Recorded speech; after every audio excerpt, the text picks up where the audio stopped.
Alrighty, people. Yeah. How you darn? Welcome into another fantastic stream where we review Dynasty teams. That's right, baby. Help people make some decisions, talk about the direction of their team, where they stand in the league, if they're contenders, pretenders, need to be rebuilders, one-year punts, whatever. We're going to help you out. Hopefully come up with some trade ideas. And we're excited to do it. You know, I woke up this morning. I felt like there was the fewest amount of news in the NFL that there has been in the last month. Did you feel that way too, or did I just miss reports? Because I felt like there was nothing. I'm just trying to remember what I saw. I felt like there was just nothing. I guess maybe specifically today, but the past couple of days there's been stuff the Cliff Kingsbury withdrawing from the Raiders, interviewing with the Commanders. I'm not gonna lie, I like that. The thought of Cliff and Dan linked up, I like that. I just feel like he would just get another job. I don't know if I'm a up and coming team like Washington or any one of these teams. It's just I think I want somebody that is going to be there long term. Obviously, you never know until for example, no one was expecting, some of these defensive coordinators that just came up to get getting jobs, right? Yeah.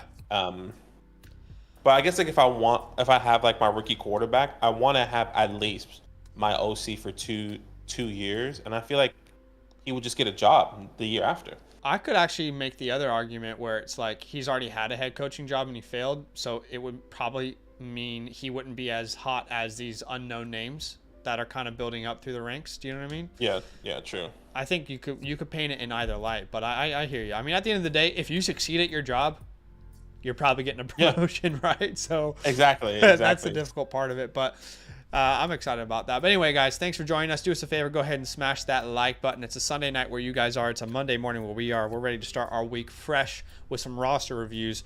We see it in the chat.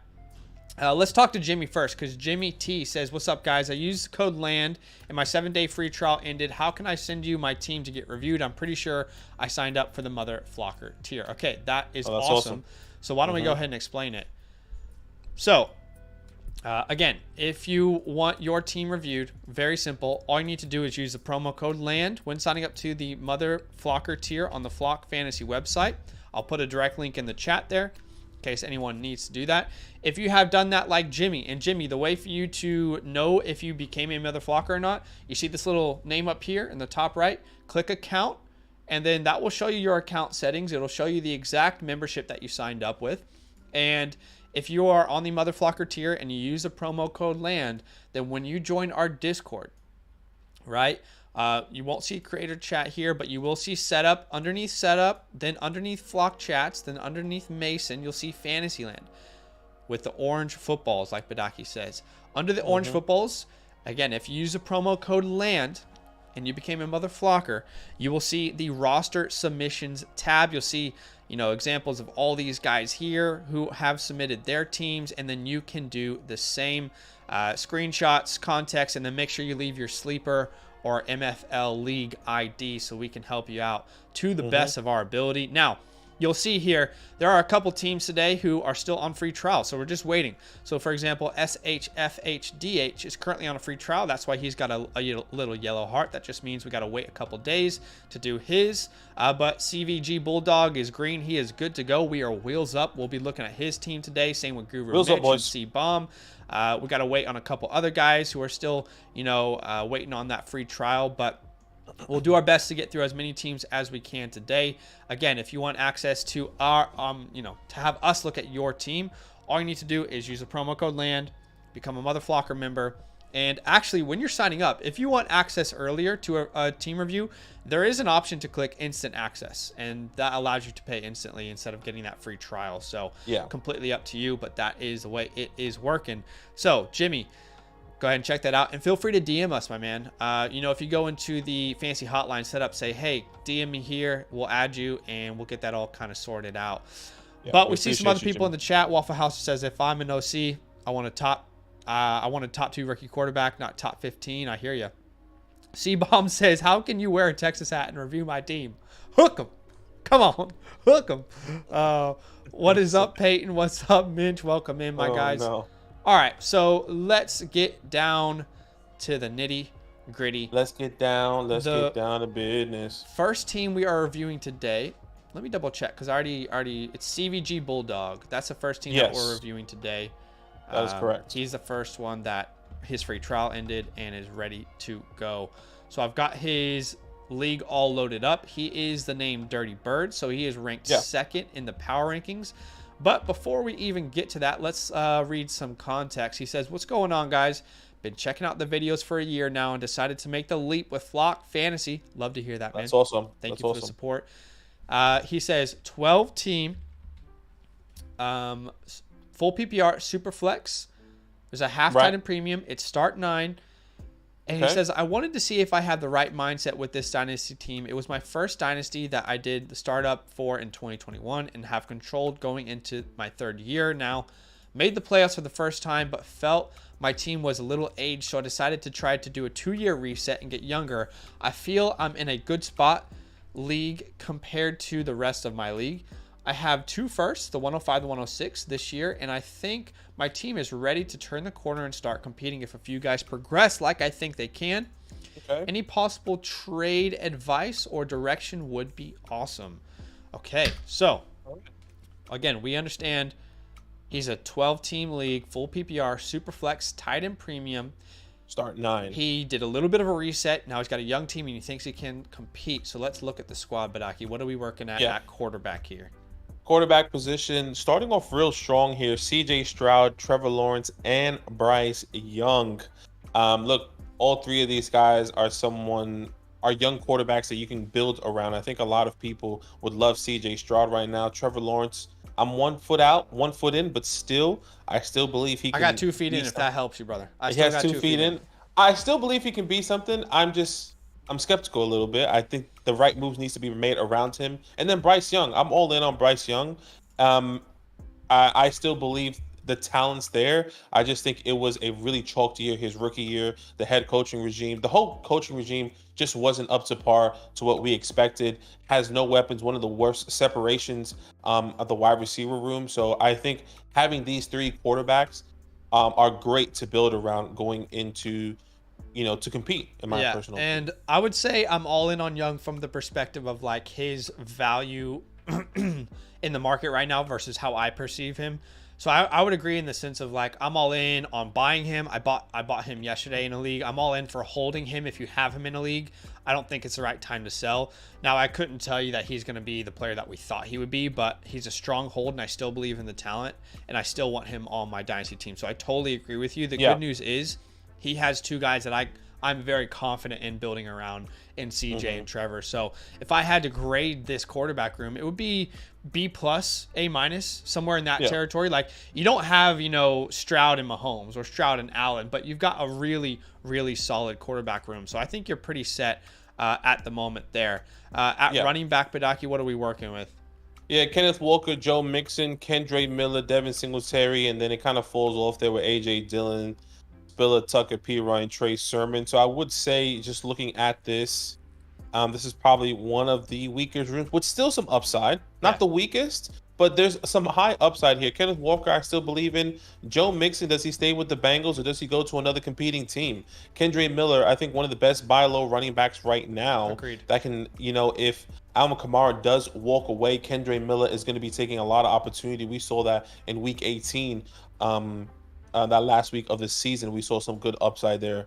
So I mean, look, and Devin Singletary, if he does stay, and they don't get another running back, we saw that he can be, what was he, like a top 20 running back in a PPR format, which is actually really exciting for someone like Devin Singletary. But if not, then maybe you need to get a little bit more depth here at the running back position. Maybe that's something we can invest in going into the 2024 season, potentially, if there's some buy low opportunities I would say, at the running back I position. mean, I feel really good about the running back room overall. You're right. It's not like a heavy hitter room, but this is kind of how we build our teams typically, Badaki. It's We want strong quarterbacks and strong wide receivers. We'll figure out the rest. If it's a tight end premium, you want one of those guys that you see upside in.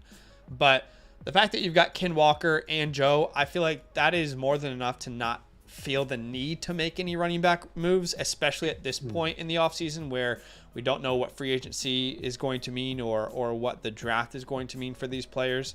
And exactly. I would 100% agree. Kendre Miller is one of my favorite buy lows right now in all of Dynasty football. So I love that move. I will say I'm not completely opposed to pivoting down from Ken Walker, like tiering down. I'm not saying that you have to, but I'm not 100% opposed. And I'll just throw out, my concern is just that this is an entirely new staff we're working with now in Seattle. We don't know what their goals are just yet. We don't know. We assume that they're going to want to establish the run. We assume Ken Walker is going to be a big part of that. What do they see in Zach Charbonnet? Because the most likely scenario is that Ken Walker is still the lead dog and there's no concerns. However, there's definitely still a high percentage chance, I would put at 40%, that they like Charbonnet a lot and they want to work him in more into his second year. So this has been my concern from day dot when Ken Walker and Zach Charbonnet linked up, is just how reliable long-term is this? Because it's not like Zach Charbonnet's on a one-year deal or Ken Walker's on a short-term deal. Like these guys are locked up long-term. So I just wanted to throw out a couple names that I would personally be willing to pivot to. And I know that this will not be consensus amongst everybody. But if you can pivot to an ETN, I would personally prefer a Travis Etienne. I would prefer Devon Achane. I know not everyone agrees there. I think you can pivot to Kyren Williams and get something in return, because Kyren Williams is a name that not a lot of people trust. Now, of course, you don't do that trade one for one, but if you want to pivot from Kenneth to Kyren and get something extra in return, I'm personally willing to do that, especially if you're competing. I feel like, think about it. We're heading into the 2024 season in redraft leagues, and you're competing right now in Dynasty, but in a redraft league, who's ranked higher? Who's drafted higher? It's going to be Kyren Williams, if we're honest. Like, unless something crazy happens, and I don't know they add Saquon, which we don't expect at this point, right? But I would extend that list of names that I'd be willing to tier down to. I'd be willing to tier down from Ken to a Rachaad White, a Saquon Barkley, and Isaiah Pacheco, a David Montgomery, and again, a Tajay Spears. I'm throwing out all these names, but the lower I go, the more you should expect in return with those names. So again, just something that throwing out the idea, not something that you have to do, but options to explore. And we say this a lot, but now is really not the best time to acquire running backs. Sometimes it depends on what your league looks like. It depends on what that running back is, Exactly. But anyway, just some ideas I wanted to throw out just because that is a name I'm personally willing to pivot off in my leagues. Not because I don't believe in the talent, because the situation is very messy. And I think you can get some other situations that are a little more clear. I talked about Saquon Barkley. Yeah, we have concerns around his future. But is there any question wherever he goes, he's the starter? No. Right. He's the starter wherever he goes. Rachaad White, I don't feel like his job is in jeopardy. Same with Isaiah Pacheco. Montgomery, I feel good about for the next couple of years. So yeah, like I said, the deal has to be worth it. I'm not pivoting to Pacheco if I get a third round pick in return. Like it has to be worth it. But I just wanted to say that is a name I'm willing to explore some pivot options. No, sure. Yeah. I can definitely understand. And look, you have the 205, which is kind of the sweet spot for someone like a Trey Benson, a Jonathan Brooks, I like that. A Bucky Irving. And if those guys land in the perfect opportunity, if Bucky Irving goes to the Chargers in the third round, or Jonathan Brooks goes to insert elite team, Trey Benson, insert elite team, not only elite team, but elite opportunity, then maybe that's somebody you can be pursuing at the 205 in the second round there. And you also have to think about, I'm looking at team one here. There's a massive gap when you think of him. Like, look, you and team one are the teams that are competing for this championship. And if you look at the running back room, Breece Hall, Travis Etienne, Saquon, Isaiah Pacheco, Jalen Warren, he has the depth there. So I think having that depth as well, it may not be heavy hitters, but even if it's a James Cook, even if it's setting a third for someone like a James Conner, who is still with the Arizona Cardinals, potentially going into 2024, that can be something that you can take into the next level as well. You know, there's a lot of different type of players that you can go out and try to acquire. But I do agree there with you that what if even trying to acquire Zach Charbonnet to solidify that backfield to help you a little bit if you really I don't wanted mind to. it, but I just feel like it's Look, it's not the best move, but if they both stay healthy, you're gonna hate it. Is what I'm trying to say. yeah, The only reason exactly. that would work But for you is if an injury occurred, and it's hard to bet on that. I understand. All right, moving to the wide receiver position here. I think this is a really, really good room in my personal opinion. Tank Dell, Richie Rich, Zay Flowers, Jaden Reed, Jahan Dotson here, and then everyone else that's kind of interesting upside. Gabe Davis is an interesting one. Cedric Tillman, John Mechie is interesting, potentially, but everyone else doesn't really appeal to me personally. Yeah. But at here, which is really great, you have the 105 and the 106. That's Malik Exactly. Neighbors. That is, Hopefully. hopefully Malik Neighbors, Aroma Dunze, a Brock Bowers as well here, coming at the wide receiver position. So if that 105 is a Malik Neighbors, then you have Tank, Malik, Rasheed, Zay Flowers, Jaden Reed, top 5 wide receivers. You're starting 5 wide receivers plus Jahan Dotson, who is going to be getting an upgrade at the quarterback position with Drake May, Caleb Williams, or Jaden Daniels, either one, who I'm still believing in. I think the talent is there, getting a new head coach and hopefully a better offensive coordinator. So the wide receiver room is really good. I like those picks. I think they're well suited to your team. Obviously, at the 105, if Neighbors and Marvin Harrison are both gone, you don't force in Rome at the 105. Like you go if it's Daniels, if it's May. Do you know what I mean? Like we would agree there. Take best player available. It's the same thing we said last year when we were telling people to take CJ Stroud over JSN, even though I love JSN. So it'd be the same thing there. Don't force a need with the draft. If at the 105, Neighbors and Marvin Harrison Jr. are both gone, take the best available quarterback. At the 106, I think that's a Dunze or Bowers. Both are great options considering that this is a tight end premium format. So you're in a pretty good spot with the picks that you have.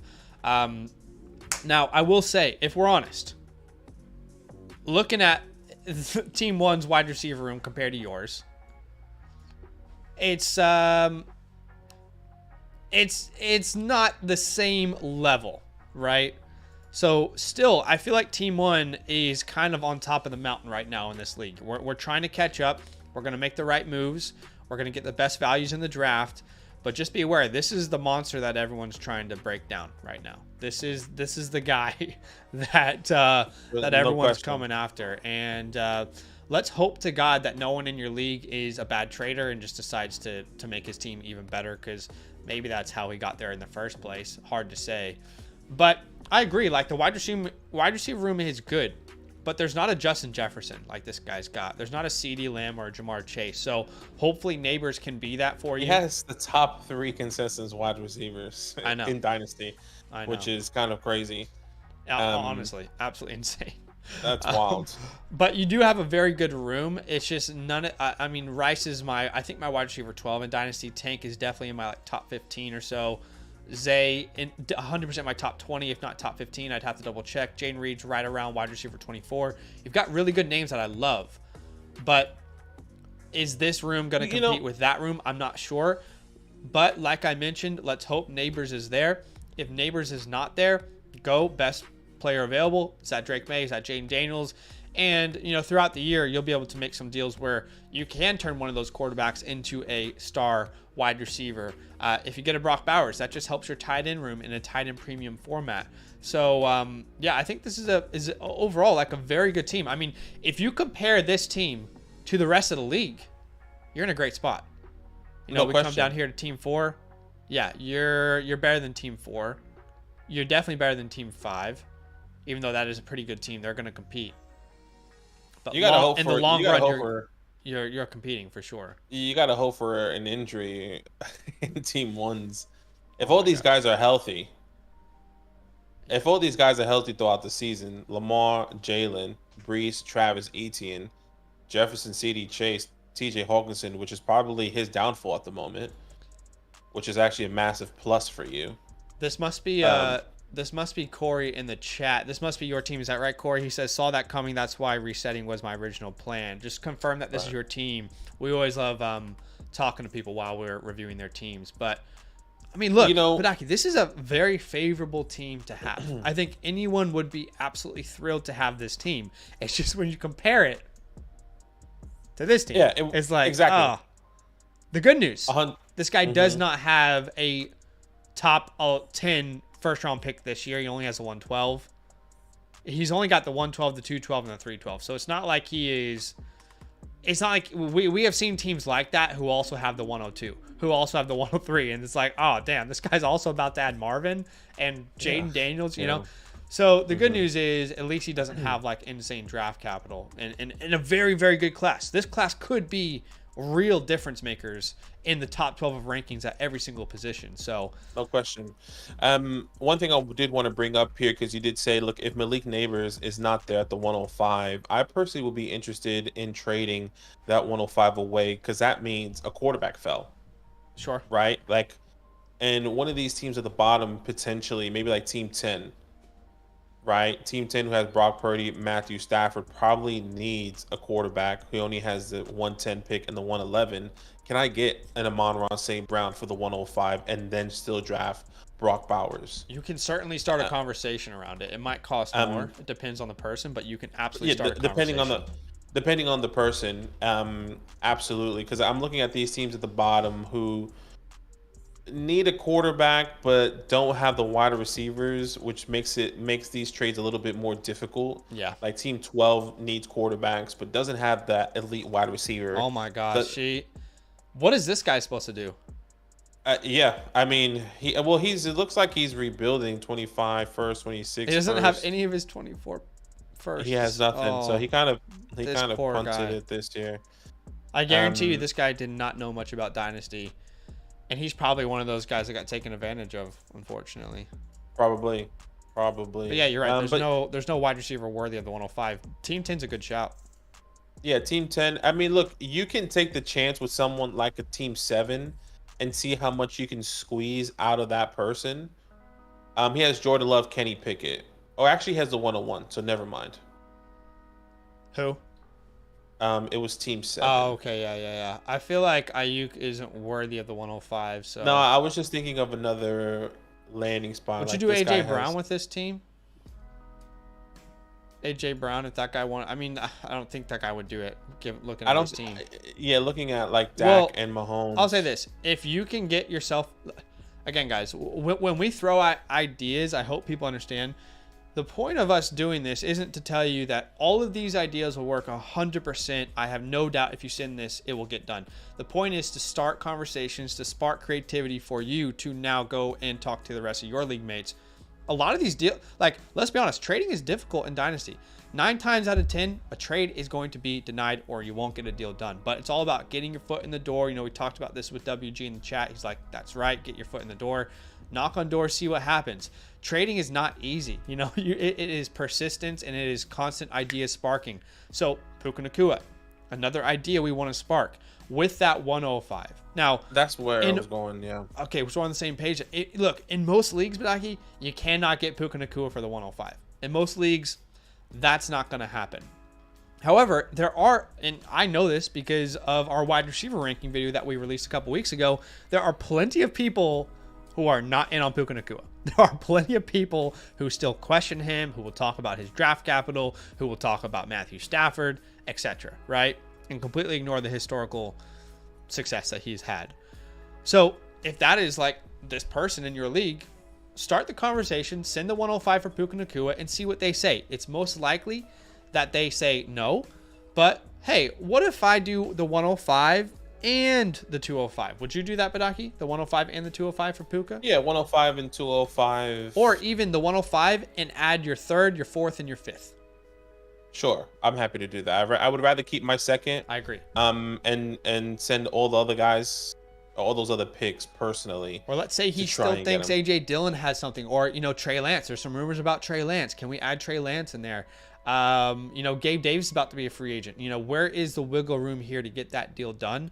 I would love to get Puka. I would love that idea you talked about, Amon-Ra. You know, again, in most scenarios, those guys are not going for the 105, but you start a conversation and you see what happens. But and put that on the block too. Like, hey, if a quarterback falls, like what we do, we have the trade window. We have a 5-minute extra. We have our normal 3.5 minutes. A lot of people will have a 5 slow draft in their rookie draft. Yeah, too. and if it's a slow draft, then this is a perfect opportunity to say, hey, I got the 105. Hypothetically, you know, insert one of those quarterbacks, fell to you at the 105. Who wants him? What can I get? What can I squeeze out since you don't have it? And, you know, if that quarterback is available, you take that quarterback, by the way. Yes. Jaden Daniels, Drake May, whoever the case may be at the 105, you take him, even though you have 5 or 3 quarterbacks already. Yeah. You take him and then you sell them high to a point, or you keep them and you trade Trevor, or you kind of 100%. Out. You got flexibility at that point. The worst thing he could do, I think, is force Rome Odunze at the 105 or something when a quarterback's there, and then hit Brock Bowers at the 106 and Drake Mays at the 107. You know, just throwing out hypotheticals, like that's the worst thing you could do in this type of situation. Yeah, no, I definitely agree. I'm thinking like, what if Rome goes to a really good team though? I just don't think because I don't see a scenario in which Drake May, Caleb Williams, and Jaden Daniels are not gone off the board in the top 5, worst case top 10. True. And in a SuperFlex format, it doesn't matter. Like, Rome can't go to a place where I'm like, yeah, I'm going to take them now over those quarterbacks, you know? Yeah, I hear you. Just the risk reward there is hard to pass on. But anyway, look, I think you're in a great spot. Let's just quickly review. Your quarterbacks are great. Your running backs, I feel good about. We talked about opening the door on Ken Walker pivots. You don't have to. Wide receiver room is strong. Ideally, we use the 105 and the 106 to kind of upgrade the wide receiver and the tight end room. I would personally say Kyle Pitts is a strong hold for me. I know that's a player that we potentially disagree on. He's a very strong hold for me. You know, this is a player that is about to get a whole new offensive coordinator, whole new coaching staff. We'll see what happens with the quarterback. Lots of talk about a new quarterback coming into town. He's a stronghold for me. Still believe in the talent. Was injured the entire year in 2023. I know you might disagree there. Anything you want to say on him, or are we okay to hold him? When it comes down to Kyle Pitts, I'm okay to hold him. I just don't think whenever this offensive coordinator comes in, and hypothetically, they draft another wide receiver, I don't think he's going to be one of the top 3. If you're telling me a Troy Franklin or Rome Odunze does fall to the Atlanta Falcons, and you have Drake May insert one of those guys and Kyle Pitts with Bijan Robinson, I actually believe Kyle Pitts takes the step back. But I do believe right now he's a strong hold, because if those things don't happen, then yes, I can see it. But I'm just more concerned about the new head coaching regime investing in another wide receiver than having the quote-unquote elite tight end or athletic tight end, in my personal opinion. I think what would have to happen is that would have to be their first-round pick for me to even be concerned at all. And that's the thing. That's where I think the Falcons can go. You telling me they can... I just don't see that happening. They have other needs that are quite obvious on their team. They have no edge rushers at all that are reliable long-term. I think they'll go edge rusher personally. That'll be amazing for Kyle Pitts. For me, I would be shocked if they took a wide receiver in the first round with how deep this class is, but I could be wrong. But anyway, look, I think Kyle Pitts is a buy low, but Aki is indifferent. I would say keep him. And as far as these picks, like we said with the 105, ideally that's Neighbors. If not, who's the quarterback that's there? At the 106, you can decide between Odunze and Bowers, depending on landing spot. Sorry, this is a tight end premium. Yeah. Bowers can go earlier than a 105. I don't think so. Not in a 0.5. Or is it 0.5? Yeah, I mean, if it was like a full point premium, maybe, but I think he's still in that same range personally. Let me just see. Yeah, I mean, look, people can definitely invest in Bowers a little bit earlier. Yeah, they could. In a premium. But if he does go earlier, then that means you have Neighbors and insert quarterback. Yeah. Right? So that's still a win-win for you. But Bowers is in play for this guy for sure. At 205, we go probably best player available. Is that a running back that we like? Benson Brooks? Is that an Xavier Worthy who's fallen? Is it an Adonai Mitchell? at the 310 and the 405, the 305, we couldn't really tell you what's at this point who the best player is going to be available there. Yeah. But I think this is a good team, man. I mean, obviously you're kind of it all comes down to Thanos up here.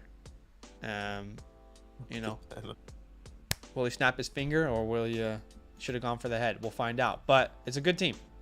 It's a good team. Yeah, a great team, man. We appreciate you. And use your fantasy hotline. We say it all the time. Use your fantasy hotline. When a trade comes in, when you send a trade offer, you get a counter. Send us a message. Let us know what you think.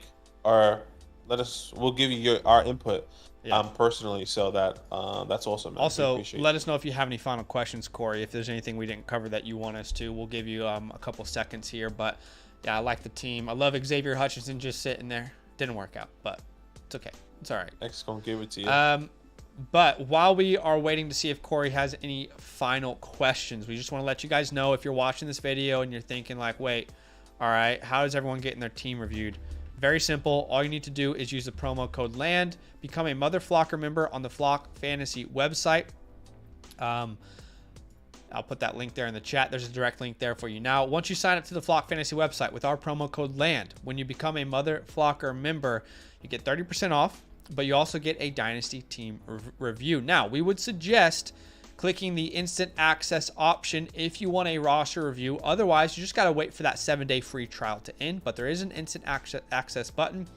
When you sign up, not only do you get a live team review like we're doing now for Corey, you also get access to our 2024 Dynasty Rookie Report. Version 2 just released on February 1st, so a couple days ago. Version 2 just released. We're super, super excited about version 2. You can see all the new additions. And I'm already thinking, Badaki, about players I want to add in version 3 and new features I want to add in version 3, which will be out. Yeah, there's so much on March 1st for you guys, depending on when Badaki's baby comes. But that might be. We'll keep you guys in the loop. Whenever baby can come as late as middle of February, which could potentially push that back. Yeah. But we'll get as much done as possible before then. But you also get access to our rankings, both SuperFlex, one quarterback, and prospect rankings. You also get unlimited access to the trade calculator, as well as the trade finder. But we're going to go ahead and look at the next team. Corey says, thanks. That is awesome. We appreciate you, man. Thank you. Okay, cool. So we got Corey all goods to go. I'm just going to also mark this with like a check mark so I know later on who's we've graded. And that is awesome to see. GuruMitch. And by the way, if any of these guys up top are, you're like, wait, why am I being skipped? Just know we talked to you guys in the DMs. If there's a yellow heart, it just means you're still in a free trial. Don't worry, we haven't forgotten about you. And Badaki, can you talk to the chat? I just want to double check and see if Arminius, I think his name is, if he's on a free trial still or not. I DM'd him. No, it makes sense here. Because the next one is that who you're talking about? What's going on with my mouse here?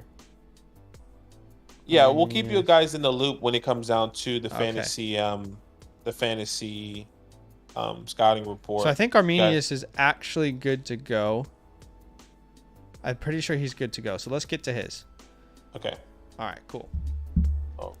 Let's get to his. Let's see. Arminius, here we are. So I'll give him a little green heart as well. And we'll go ahead and give a check because we're about to do it. All right, sleeper ID. What is going on with my Let's go ahead and enter his sleeper ID here. Do us a favor, guys, as you're watching the stream, go ahead and just click that like button to show some love. Just a very simple way for you to help this channel grow. Over 90 people watching, which is awesome. Hopefully you've had a great weekend. You're wrapping up your weekend Sunday night, watching two fools try and help other people, kind of improve their dynasty teams. We appreciate y'all big time. Yeah. Okay, so man, sleeper or keep trade cut is bugging. Come on, help us out here. Here we go. What is it doing for you? We're good. It's my mouse is like messed up. Like when I try to scroll up and down, it's like locked on zooming in and out, and I can't. Anyways, I'll have to figure it out later. I'm not sure about that one, brother. Let me know if you figure it out. But I'll read the context here. First off, Ardimus Prime, thank you very much for the support. Very kind of you. another Mother Flocker member with our code LAND. One That's quarterback, awesome. PPR non-premium. Start one quarterback, 3 running backs. Okay, getting a little funky. 4 wide receivers, a tight end, and 2 flexes. So quick maths would say we are starting 11, right? Yes. 4, 8, looks like 9, 11. So we got 11 starters and a 1 quarterback, 3 running backs. Does this league just enjoy pain? I mean, that's my first question. Guys just enjoy having pain? All jokes aside, he says, I have the 103, 109, 201, 202, 203, 301, 302, 303, 305, 306, 308. Oh, wow. It's 305 worldwide. He says, I did a hard rebuild last year, as you can tell by my youth. I'm looking to compete for the playoffs this year and continue to grow for competing for championships the next year. 6 teams make playoffs and top 2 get buys. Thoughts? I'm currently planning on taking a Dunze. Let's see what he's planning on doing with these picks after we look at his team. He says, any guidance is appreciated, and I love your guys' content. Look forward to watching. P.S. As you can tell, the top 2 teams are the ones who created this league and clearly took advantage of some dumb people before I became a member. All right, we might have a top-heavy league here again. Oh, no. But okay, Arminius Prime. Arminius Prime is team 3. You can tell. I mean, look, at least you're at the top end of the bottom, if that makes sense. Is there a number? Okay, yeah, so the top guys are 99 ranked and 84. And there's about, what, there's 14? Big gap between the rest. Big gap. More than 20, actually. Oh, my gosh. This poor guy down here is at a 35. But look, what's great about this is that you have draft capital, which some people don't have. But at the quarterback position, CJ Stroud and Bryce Young, which my personal opinion, I think that 103 most likely will be a quarterback. No, 1 quarterback league. Oh, 1 quarterback. Excuse me. So I think he's set, and I don't think he needs to look at quarterback.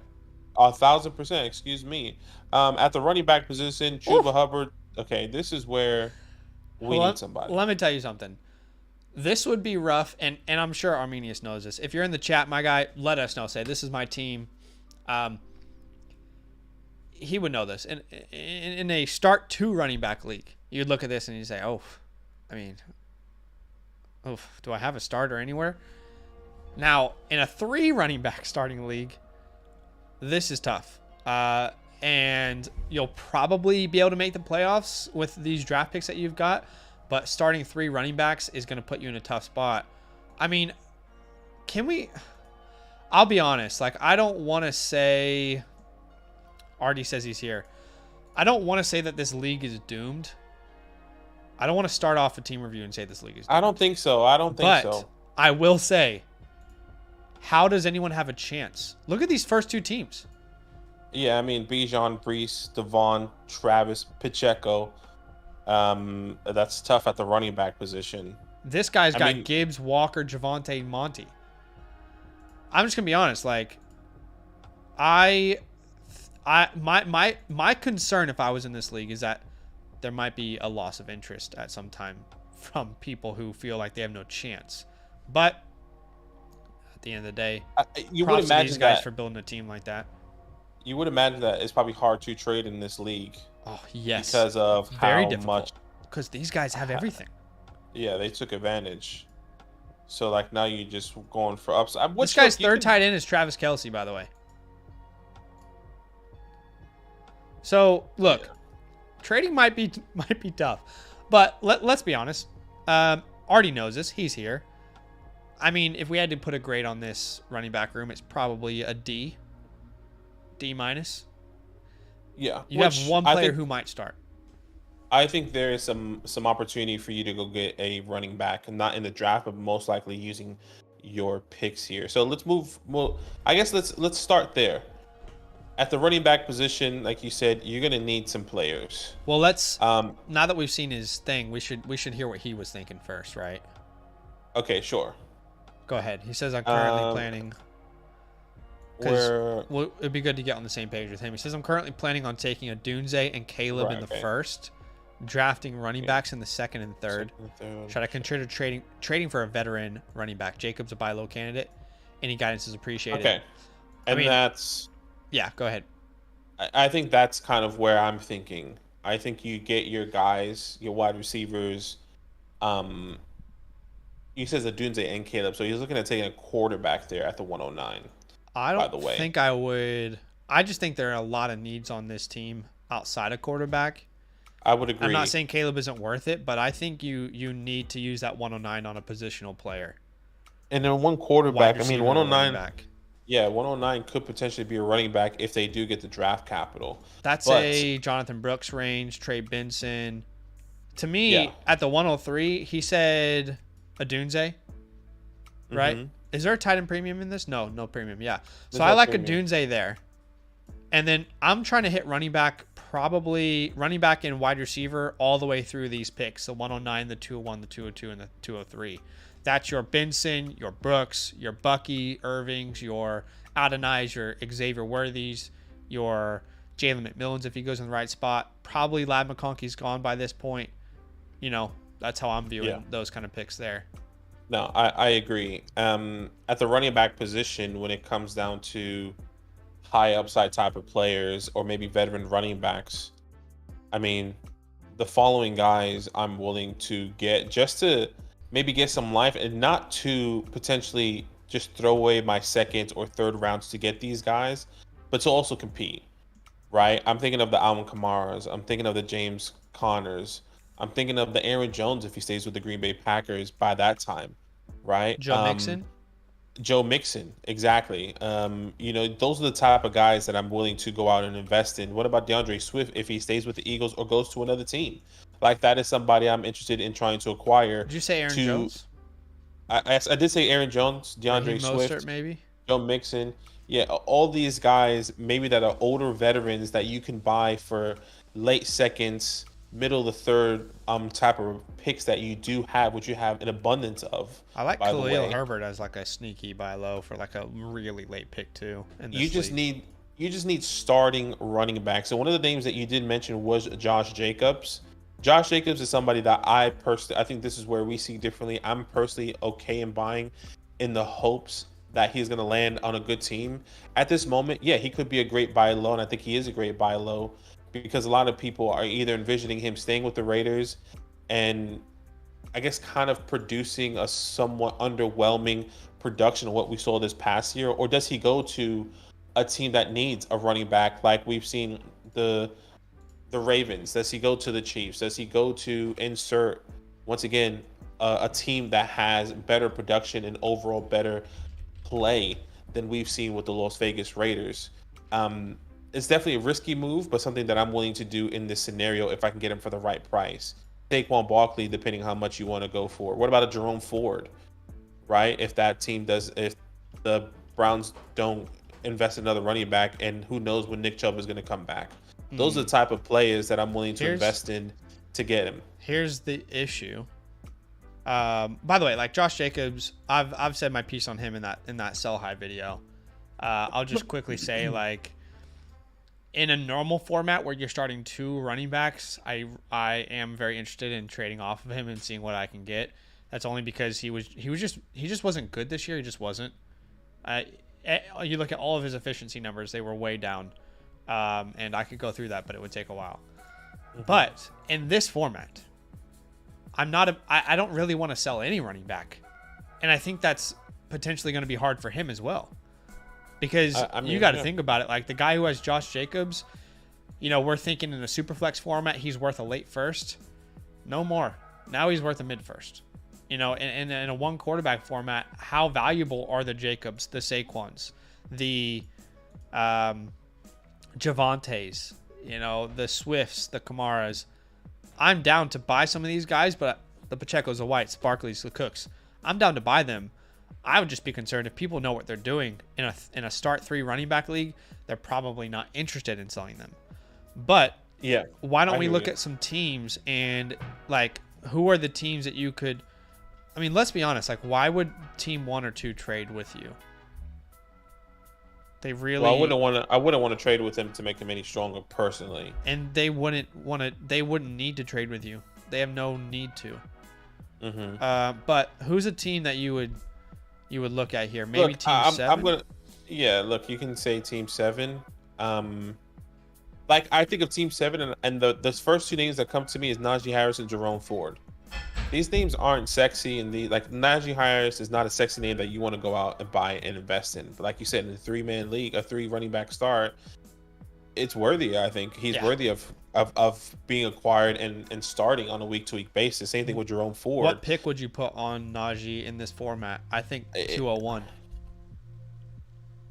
And I would never pay that in a normal league. Exactly. I would never pay that in a normal league either. My question is, like, if you're telling them, the hardest part here is understanding where these running backs are going to go.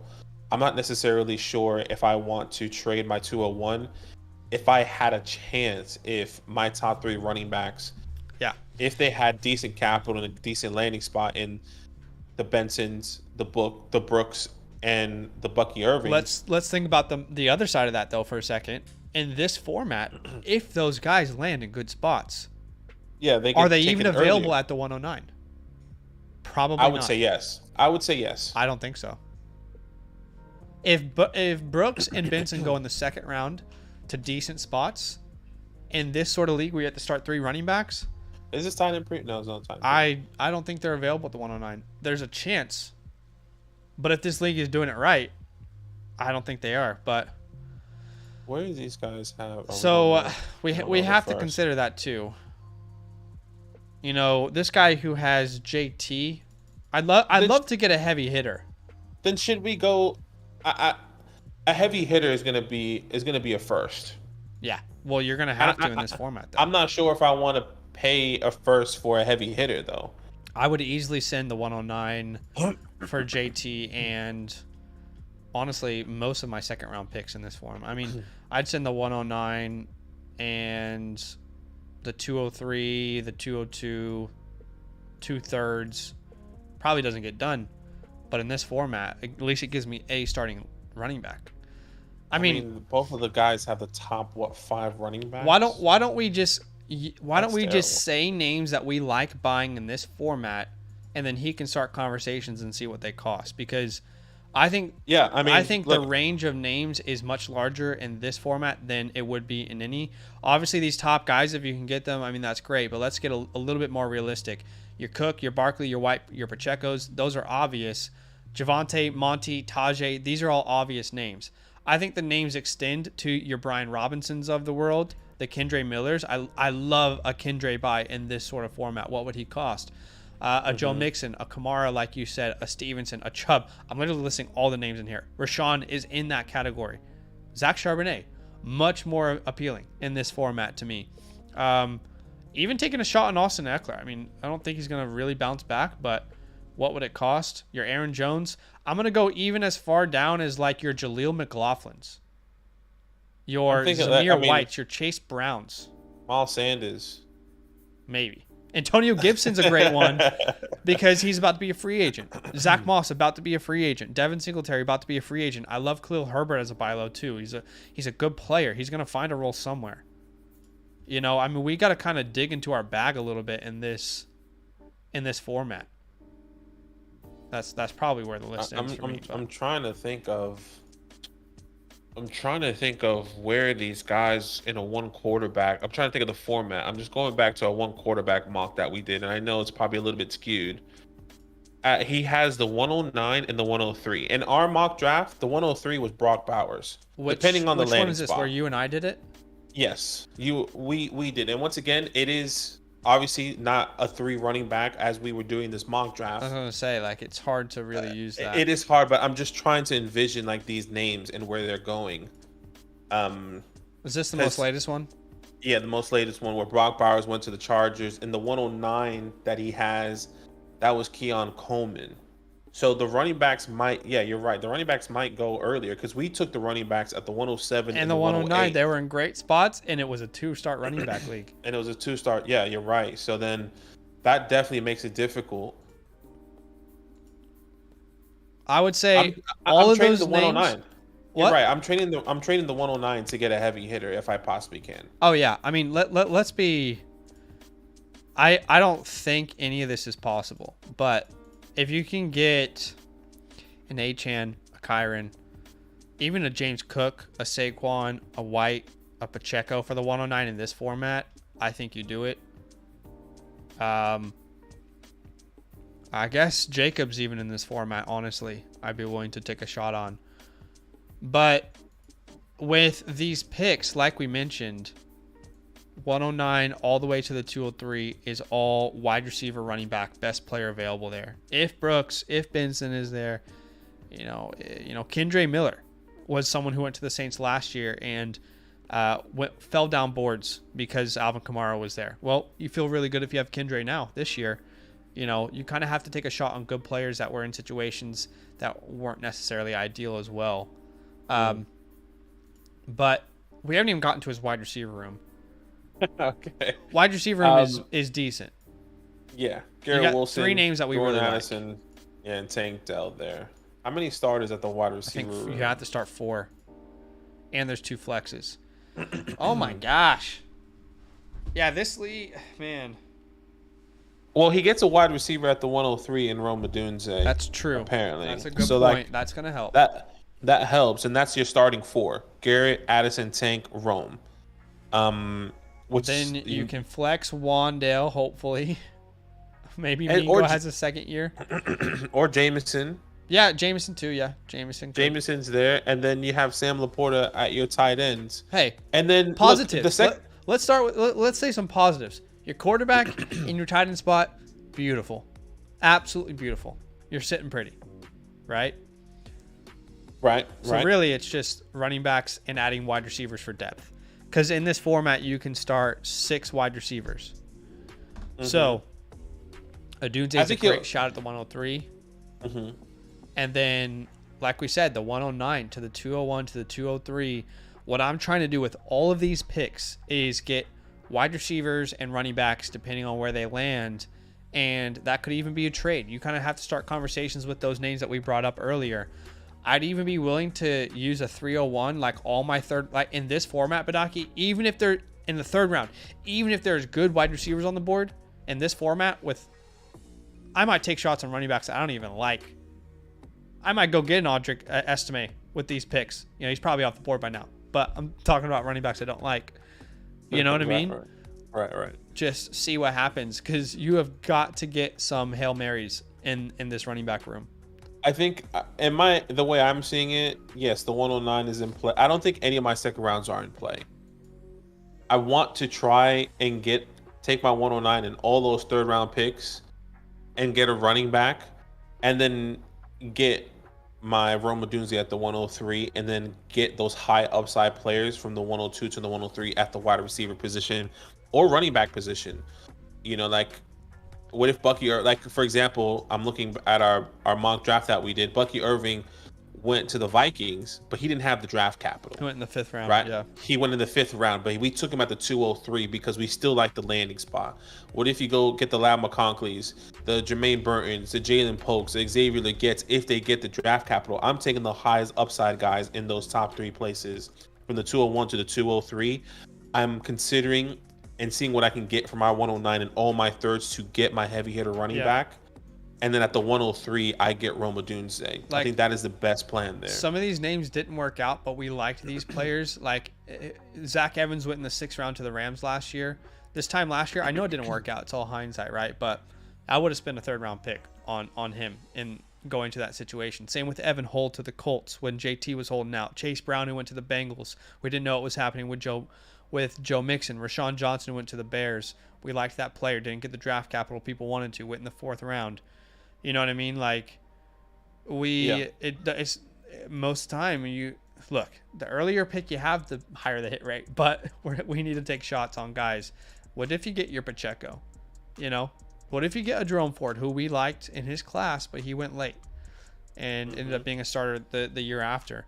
So, in summation, I think this league is heading in a dangerous direction. I'm just going to be honest with you. Purely because of the imbalance of power. However, there are leagues that we're in that there's a power imbalance, but there's just committed owners who are like, you know what? They have that kind of like dog in them where they're like, actually, I'm going to be the one to turn this thing around. Does your league have those owners? We'll find out, hopefully. Quarterback, tight end, great. You're looking pretty. Don't move these guys. You're sitting in a very good spot. I think the 109, because he talked about taking Caleb Williams. I think that's out of conversation in this format. I don't think it's going to help our team. I think he's worried about his quarterback and Bryce Young. Like, he has CJ. But you already got last CJ. year. You're fine. Yeah. And a one quarterback, you're fine. You took them. Yeah. And everyone has crazy. Like we said, with those late firsts and all your seconds, you're going best player available at running back and wide receivers. Your Brooks, your Bensons, your Bucky Irvings, your Marshawn Lloyds, your Adonai Mitchells, your Xavier Worthies, maybe Roman Wilsons.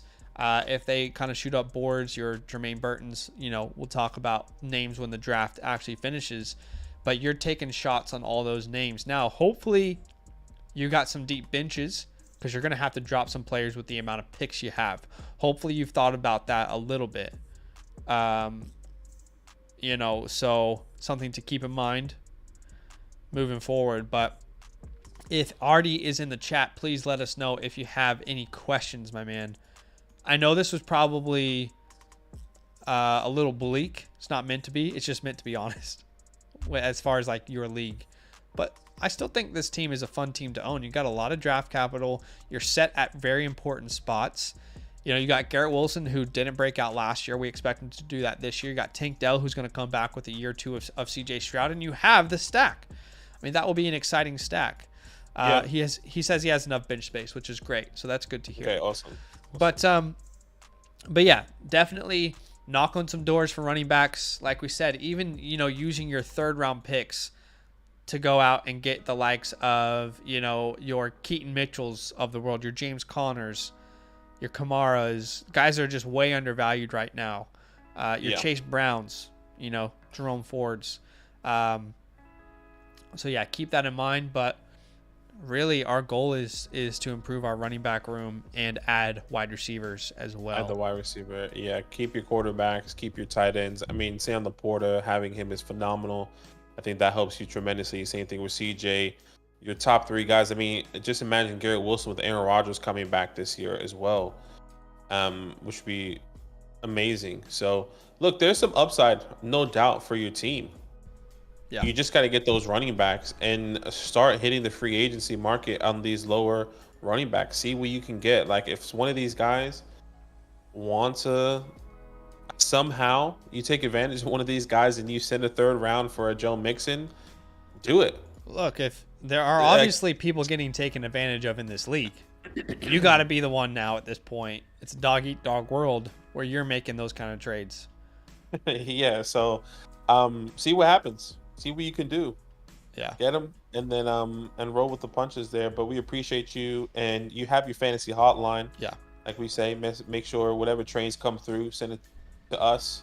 If you have any questions, maybe you're second guessing it, maybe you want our input, we're happy to put our input there. So we appreciate you. Yes, we do. Thank you so much, Artie, and thank you for supporting the channel. If you guys want your teams reviewed, it's very, very simple. Everyone gets one team review when they sign up.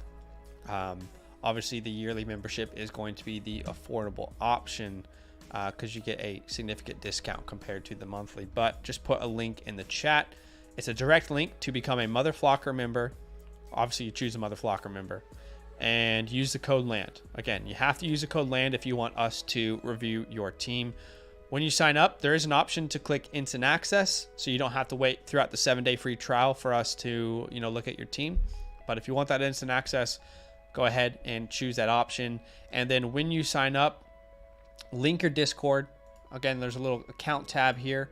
Link your Discord, and once you've linked your Discord, as long as you're a member, you should be able to have access to the roster submissions tab under the Fantasyland channel on the Flock Fantasy Discord. So thank you, Ardimus Prime. We appreciate you. All right, next team we're looking at is GuruMitch. And let's go ahead and get his league in here. And do us a favor, guys, if you're watching, go ahead and be a friend and hit that like button just to show some love to the channel. Already 42 likes, which is awesome. Let's try and hit 50. 8 likes away from 50. That would be great. So, GuruMitch's team name is Ohio State.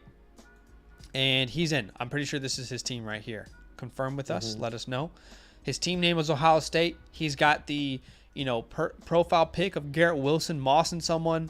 So, This boy is OHIO, okay? And OHIO. we love to see it. So the Ohio State. yes, exactly. Gosh. Start 9, 1 quarterback. There's a tight end premium of 0.5. Got the 101, 108, and 201 this year. I know I'm a year or two away due to running back, so I'm not sure how to value AR-15 with only 2.5 games played. Just not sure where I should roll from here. Would you look to move any wideouts for draft capital maybe, or stay because they are all young, trying to move Addison plus for London or Addison in general just because of questions, and he is number 2 regardless what our thoughts on him. Made 2 deals, sold Ayuk for the 108 and a first next year. Dealt A-Chan, kind of sick about it, for a 25 first and a second. Man, in a 1 quarterback, I'll be honest, I'm a big A-Chan guy. I don't think I would sell him that cheap in a 1 quarterback. I guess you have to hope that that first is really early. I mean, if that first is a top 5, I don't think I'm upset about it personally. But like, yes, if it does come back and it's the end of the first, you're kicking yourself. Completely agree. He says Garrett Wilson 106 over CD. That's how much I bleed red. It hurt me, but sometimes that's loyalty. I hear you, man. I hear. So let's look at the team. Yeah. He is let's have a look number here. 1. Number 1, yeah. And this In team the is pretty power well rankings. even. Kind of. 1 quarterback. Keep that in mind. Yeah, 1 quarterback here, a tight end premium, start 9, Anthony Richardson, Russell Wilson, and Trey Lance. When it comes down to Anthony Richardson, it is hard to value him. I'll be honest with you. You kind of mentioned that he only played a couple games. The upside is there, though. The rushing upside, when you think of the fantasy output that he can put, that's what's exciting. You know, I've seen enough personally to bet on him. Yeah, and for me, I'm on the side where I haven't. I think what I saw was great. Yeah. But is that like I think I just need to see more. There's no explanation for me. I love what I saw. I just want more. I get more. That. I mean, look, he was really only healthy for 2 games. Mm-hmm. So you can definitely be a little bit concerned about his health. I think obviously the big concern for all of us, even if people love Anthony Richardson, is what will he become as a passer? Because he completed under 60% of his passes as a starter. But I will say, in the 2 games where he started and he did not get injured, we're talking about a guy who averaged over 28 points in a 6-point passing touchdown format. That easily would be quarterback 1 finish. And, you know, obviously it's a 2-game sample size. It's very likely he wouldn't have continued that kind of success the entire year. But for fantasy at this point, it's like there's no reason, in my opinion, to move on from him at this point. Yeah, I don't think you should. I don't think you should move on from him. I don't think any of that is a necessity. So I think holding him, waiting for the upside is great there. You kind of mentioned already that the running back room is weak. We can see that. Zach Charbonnet, Kendre Miller, Big O Roscoe, and Jerome Ford. Look, Zamir White's chilling there, though. Yeah, there's some upside here. You know, if you were with us earlier, we talked about Zach Charbonnet and what that could look like with the new, head coach regime coming in. Kendre Miller, one of, Zach and our favorite buy low coming into this year at the running back position. Roscoe, we still like what's going to happen there with Khalil Herbert. Does he get more opportunity with a new offensive coordinator coming in as well, and potentially new quarterback? Think about that. And Jerome Ford, what's going to be happening with, Nick Chubb and that running back room? And like you said, Zamir White, it's true. Josh Jacobs could be walking. Zamir White could be the next guy there. What was he? Zeus, 5-star recruit. He has the potential. He just has the injury history as well with those ACL Oddly tears. Enough, I look at these names, Kendre, Rashawn, Jerome, and Zamir, and I almost feel like more optimism around them rather than Zach Charbonnet, just because of the situation he's in. Yeah. Like, you're just never going to beat out Kenneth to be like a number 1 guy. It's just not going to happen, even though you're a very good player in your own right. So these guys are very strong holds for me. Yeah, I think there's nothing that obviously you can improve your running back room, but not with the capital that you have personally. Not a good running back class, yeah. Unless I can send your 25 first that you have for a heavy hitter running back, which I doubt that is possible. I doubt you can send a random 25 for Jameer or Bijan or insert elite running back. Yeah, You probably know, not. personally, I think you probably can if you have a massive deal that you can get them, that you can potentially package to get them, but not something that you should be just sending all of your first away to get it. But good news not is the wide receiver room is very strong. Wilson, yes. Olave, Addison, Higgins. I mean, And that you're just going to get that another four Ohio right State there, wide receiver. and then you add Marvin Harrison Jr. You got the trio, brother. Yeah, I mean, you're absolutely killing it. So, how many wide receivers can you start here? It's a start 9. Do we have any? So we don't know exactly the starting lineup, but I imagine it's 1 quarterback, 2 running backs, 3 wide receivers. That would be 6. Then a tight end. That would be 7. Then 2 flex spots. 2 flex spots. To 9. Yeah, So you can probably start 5 wide receivers at a time. Yeah. So 2 wide receivers, 3 flex. So you can start 5 at a time. So he can start Olave, Wilson, Addison, Higgins, and Marvin Harrison Jr. Harrison. That's perfect. perfect. That's absolutely perfect. Yeah. Now, so your tight end room is great. We don't need to mess with that. But let's talk about the other picks, the 108. In a 1 quarterback, again, like we talked about with the previous team, this is probably Brooks, Benson type of range, depending on what sort of draft capital there is. Yeah. Now, look, if for some reason Braylon Allen goes as a first running back and he goes in the top 40, like some people are predicting, you can start to think about that too. We're a little bit more hesitant on him being as good as others. Doesn't mean that it won't be the case.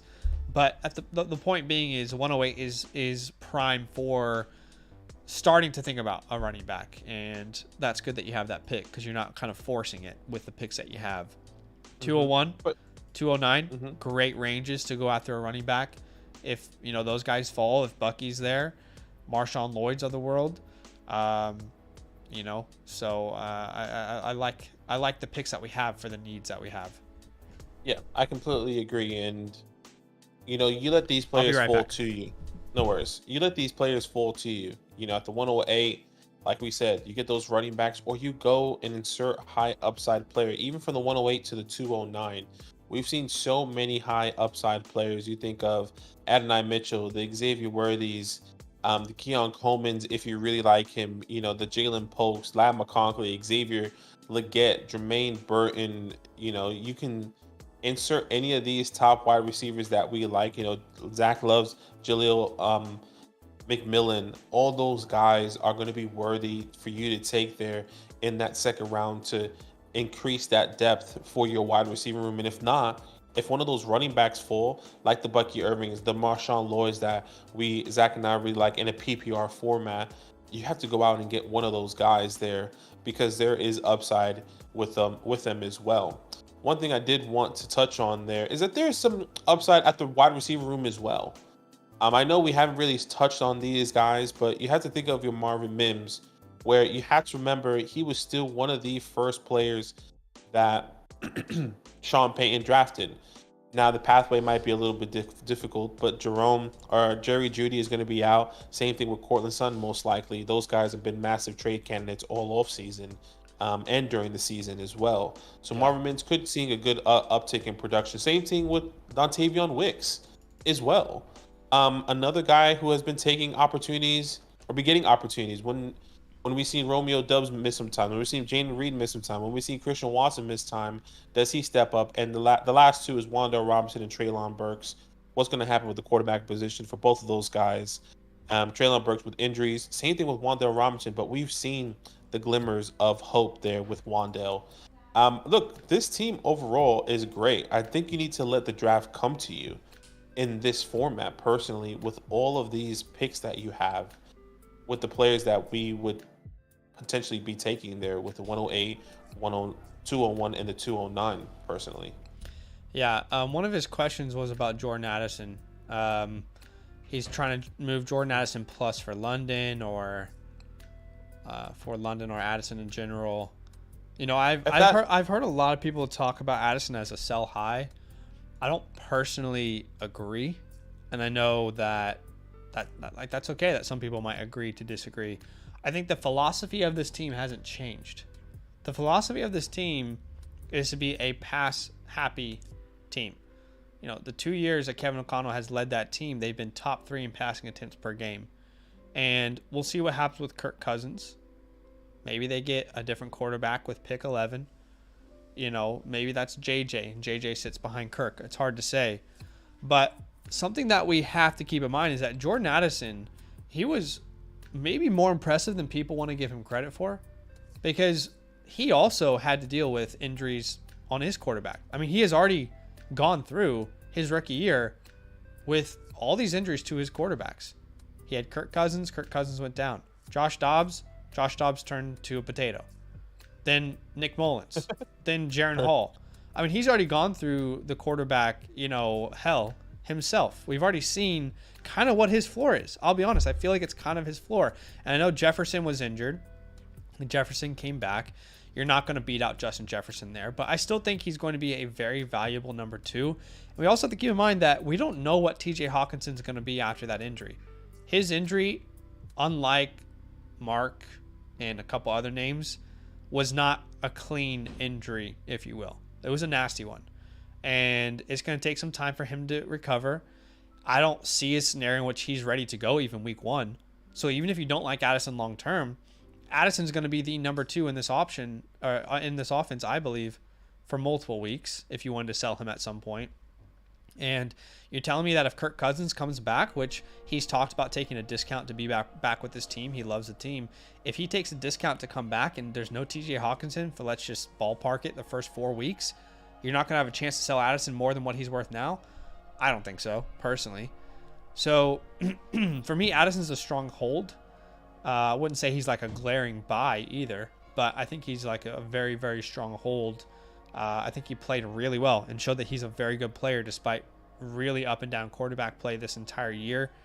And also, why are we assuming that Hawkinson's going to be the same exact player he was after that injury? We don't know if he's going to be the same player. Is he going to be able to run the same routes? We don't know how long it will take for him to be the same exact player. So in my opinion, Addison's a strong hold. I don't know if you agree or disagree with that, but I wouldn't be moving him right now. No, look, I definitely get it. I personally wouldn't be moving Addison either. I can understand the concern of Jordan Addison. I think there's a narrative out there that, Justin Jefferson was injured and, Jordan Addison is a little bit of a touchdown dependent because we've seen, what was he, like top 5 in touchdowns amongst wide receivers. Yeah. And we haven't seen a full season with Jordan Addison and Justin Jefferson under helm. We know how much production Justin Jefferson does produce. I would say this, when it comes down to Jordan Addison, if you're wanting to move him, I'm moving him for somebody that he did say, but actually, sorry, I don't want to cut in, but it's irrelevant to the conversation. He did say that he's going to cancel the Addison trade sitting in people's inboxes. I want to know what those are, because I'm not saying that we can't move Addison. I'm just saying I'm not desperate to be moving off of him like a lot of people are, but sure, exactly. And I think when it comes down to Jordan Addison, because yes, the wide receiver 2 tag is on him. He will always be wide receiver 2 behind Justin Jefferson. But if you're telling me I can pivot to a wide receiver 1, that's going to get... We would both prefer Drake London, right? Yeah, we would both prefer Drake London. I'm not saying that's wrong, but like there are a bunch of names that we can go out and say. We would prefer Chris Olave. We would prefer DJ Moore. We would prefer... Zay Flowers? Zay Flowers. Yes, I would prefer Zay Flowers. I would even throw Nico Collins and Tank Dell in that conversation. Garrett Wilson, Higgins of course. In free agency? Yeah, maybe Richie Rich, potentially. Richie Rice, like, for sure. all those guys we are willing to pivot to, just depending on the price. But we're not going to break the bank to pivot off of somebody like a Jordan Addison, who we still believe is going to be putting up those numbers. Like, I was looking at my rankings just now. I have Flowers, Metcalf, JSN, Higgins, London, Addison, and Devonta Smith all in the same tier. That doesn't mean I'm willing to, like, move a first and Addison for London. I just wouldn't be willing to do that. So, but he did say, go ahead. It's the Addison in the future second for London, and Addison in the 209 for London. Like, and the owner thinks that he wants more, but how much more would you go? That already feels like on the edge for me. I would do the 209 in Addison to Yes. acquire London. I would too. If he was willing to do that. But if he wants more, throw in a third. If you have a third, like that's how far. We're not like making it a first and Addison. No, exactly. Like, that's just too much. No. Yeah, exactly.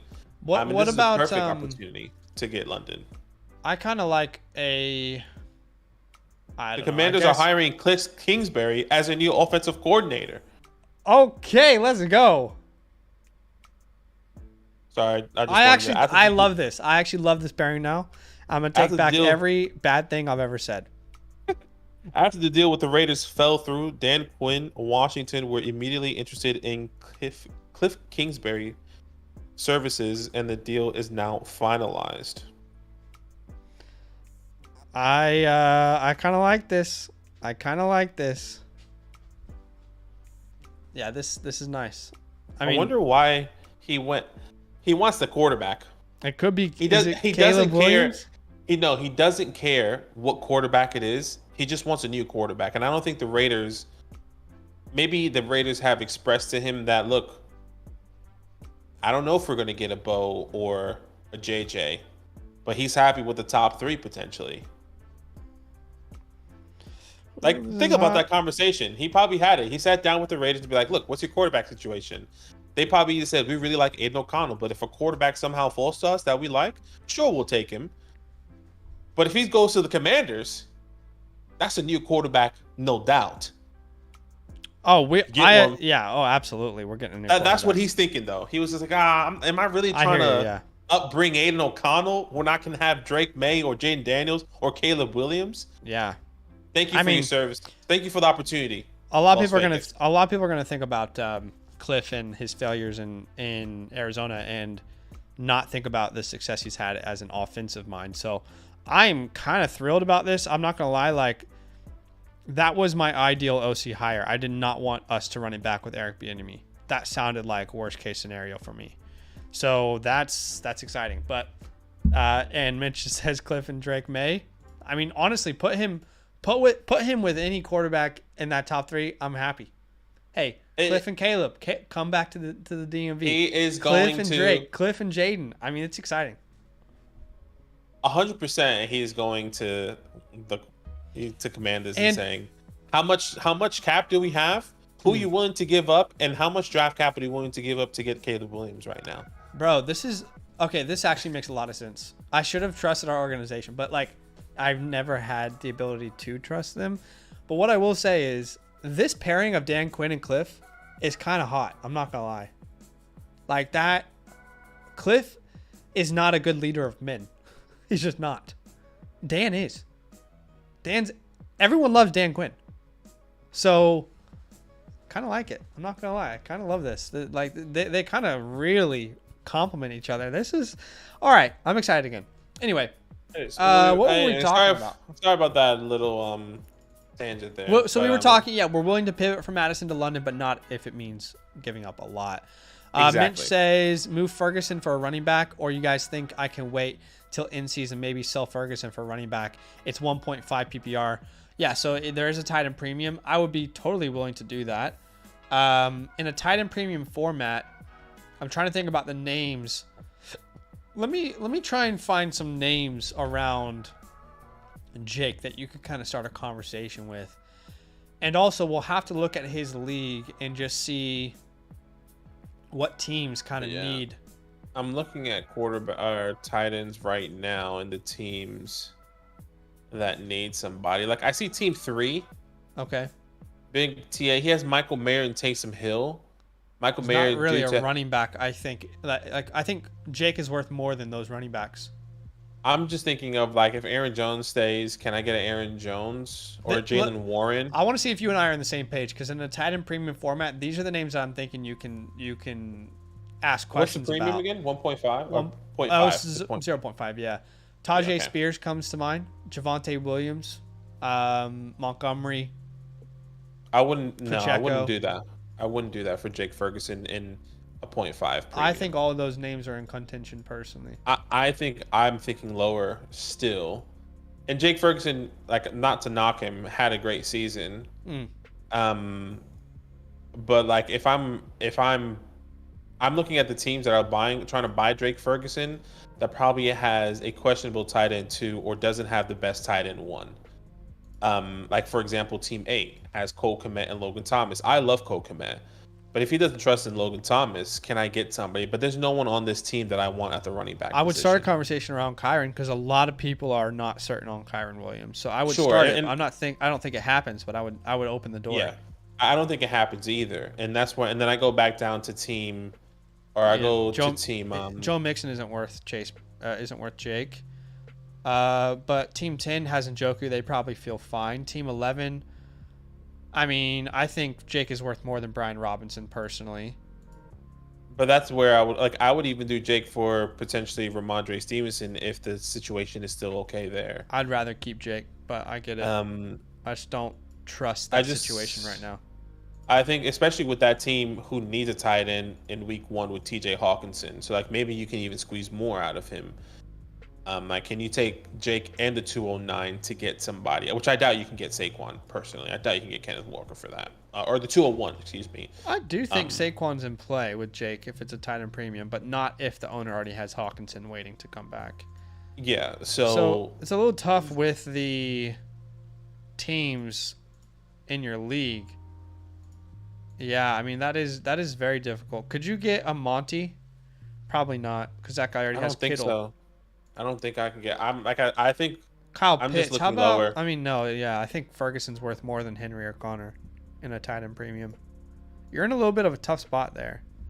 I mean, he can get a more wide receiver depth though, if he really wanted to. Like, if it's not, it doesn't have to be a running back. He doesn't really need to make that move. I don't personally think. I think if he's going to move it, because he's already going to have enough wide receivers in this draft. I think he was going to move it. Running back is the ideal way to go. But, I mean, let's just throw out... Okay, so there's not a perfect team fit. But I'll throw out some names that I personally think you can... In a tight end premium format, that I believe you can start a conversation around. Some are probably not going to happen. But, again, open the door. Unrealistic targets are like your Rashad Whites, your James Cooks, your Saquons, your Pacheco's. Those are probably not going to happen. I think more realistically, Tajay, Javonte, Monty comes to mind. I just don't really want Ramondre or DeAndre Swift personally, but I'm pretty sure you can get those deals done. And I feel like I wouldn't mind a pivot to...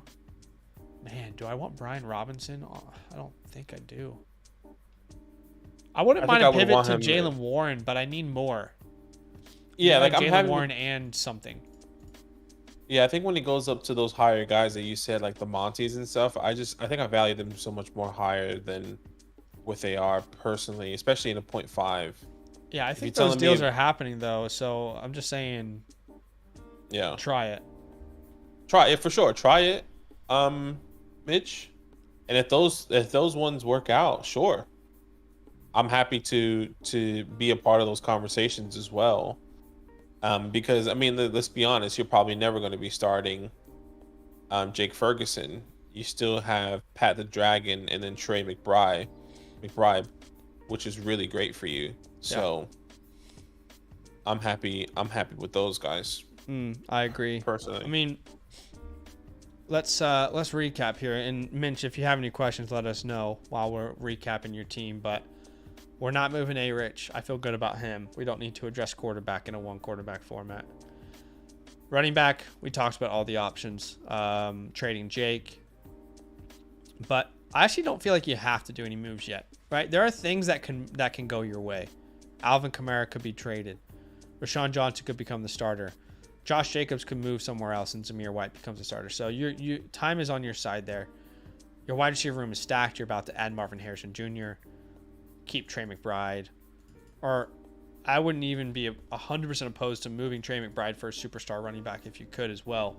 At the 108, running back's a great spot there if there's one that makes sense. Same with the 201 and the 209. But you could also go BPA with, wide receiver there. But you're in a good spot. It's a good team. Yeah. And the good news is this league is pretty well balanced. Yeah, and you have good draft capital. So let the draft come to you. And those players that are going to fall to you are going to be exactly what you need, in my personal opinion. Yeah, I agree. So you're chilling there. I don't really think. I think we committed to doing another one. Yeah, we'll do Cbomb's team, and that will be it for tonight. So Cbomb, if you're in the chat, let us know. But if you guys want your team reviewed, and let me make sure I put a check mark on Gurus so I can look at that later. If you guys want your team reviewed by us, very, very simple. All you need to do is use the promo code LAND, become a Mother Flocker member on the Flock Fantasy website, and yeah, you'll get access. Now, there is obviously a 7-day free trial. If you opt to do the 7-day free trial, you just have to wait until that trial ends to get your team reviewed. But there is an option where you can click instant access and go ahead and get instant access to a Dynasty team review. But again, use the promo code LAND, sign up to the Flock Fantasy website, and become a Mother Flocker member. Not only do you get a Dynasty team review, you get access to our 2024 Dynasty Rookie Report version 2, just dropped on February 1st. You can see all the new additions we added to version 2. Version 3 as well is going to be a great spot as well. But we've had great feedback from V2 as well. You also get access to our rankings. You get access to the trade calculator and the trade finder. But yeah, once you sign up, make sure you link your account, okay, to Discord. And then under the Fantasyland tab, you should be able to see the roster submissions tab. All right, we are looking at Cbomb's team. And let's go ahead and refresh here. And Cbomb's in the chat with us, which is good to see. So if you have any questions as we go, Cbomb, feel free to let us know. But the team name is Just in Time to Tank. So he's letting his team know, or his league know. He's letting the league know. He's letting it. There's no collusion. We're trying to get the best team through the draft. Well, he's ranked number 1. It's pretty high up there with this ranking, by the way. 99, 97, 97, 97, 94, 81, 77. So it's not terrible. Evenly well balanced here, it looks like. Yeah, poor team 12. 14, 12. All right, let's read the context here of the team. Yeah. Start at 10, Superflex, non-tight end premium. He says I have the 101, 104, 108, 110, 112. Great. Do I take Marvin, then take whichever quarterback that falls back to me? How far away am I from contending? I mean, you're number 1 currently. Do I make moves? Do I make moves to move my second-round picks and late first to get some running backs, or do I hold off until next season and keep the room I have? I will attach a couple of the offers I have left on the table for these picks. Let me know if I should revisit them. Also, any suggestions on who else I should be targeting would be great. Let's we'll look at these trades in a second. I think we look at the team first. Yeah. And once again, you're number 1 just in time to tank. This is a super flex league. Justin Herbert and Clayton Tune here, which looks like you might be getting the new Washington Commanders quarterback and Caleb Williams at the 101. That would be awesome. But Justin Herbert and Caleb Williams. He did ask, which I think it's a smart move personally. For anyone who's in this position where you need quarterback, you need wide receiver, I actually think he's in a position where he can afford to go Marvin at the 101 and then whoever's at the 104. If Neighbors goes earlier or whatever, or even if he doesn't, it's either going to be May or Daniels.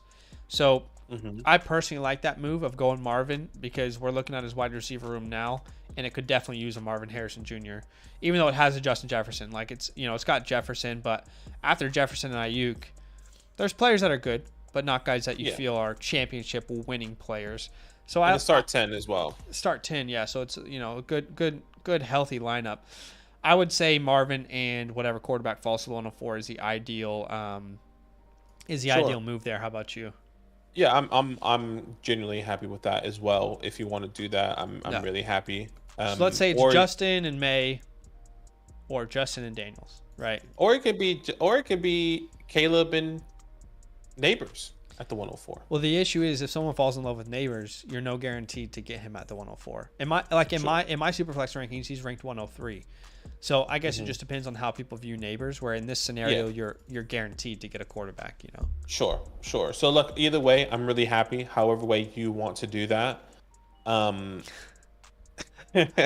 So we were talking in the hotline about Anaya Smith, and I said I just yeah. don't understand why people liked him. But he said That's should I funny. use him to get the 101? That's Hey, hilarious. hey, he Yeah, could bro. run a 4-4-2-3. You never know, like Frank Gore.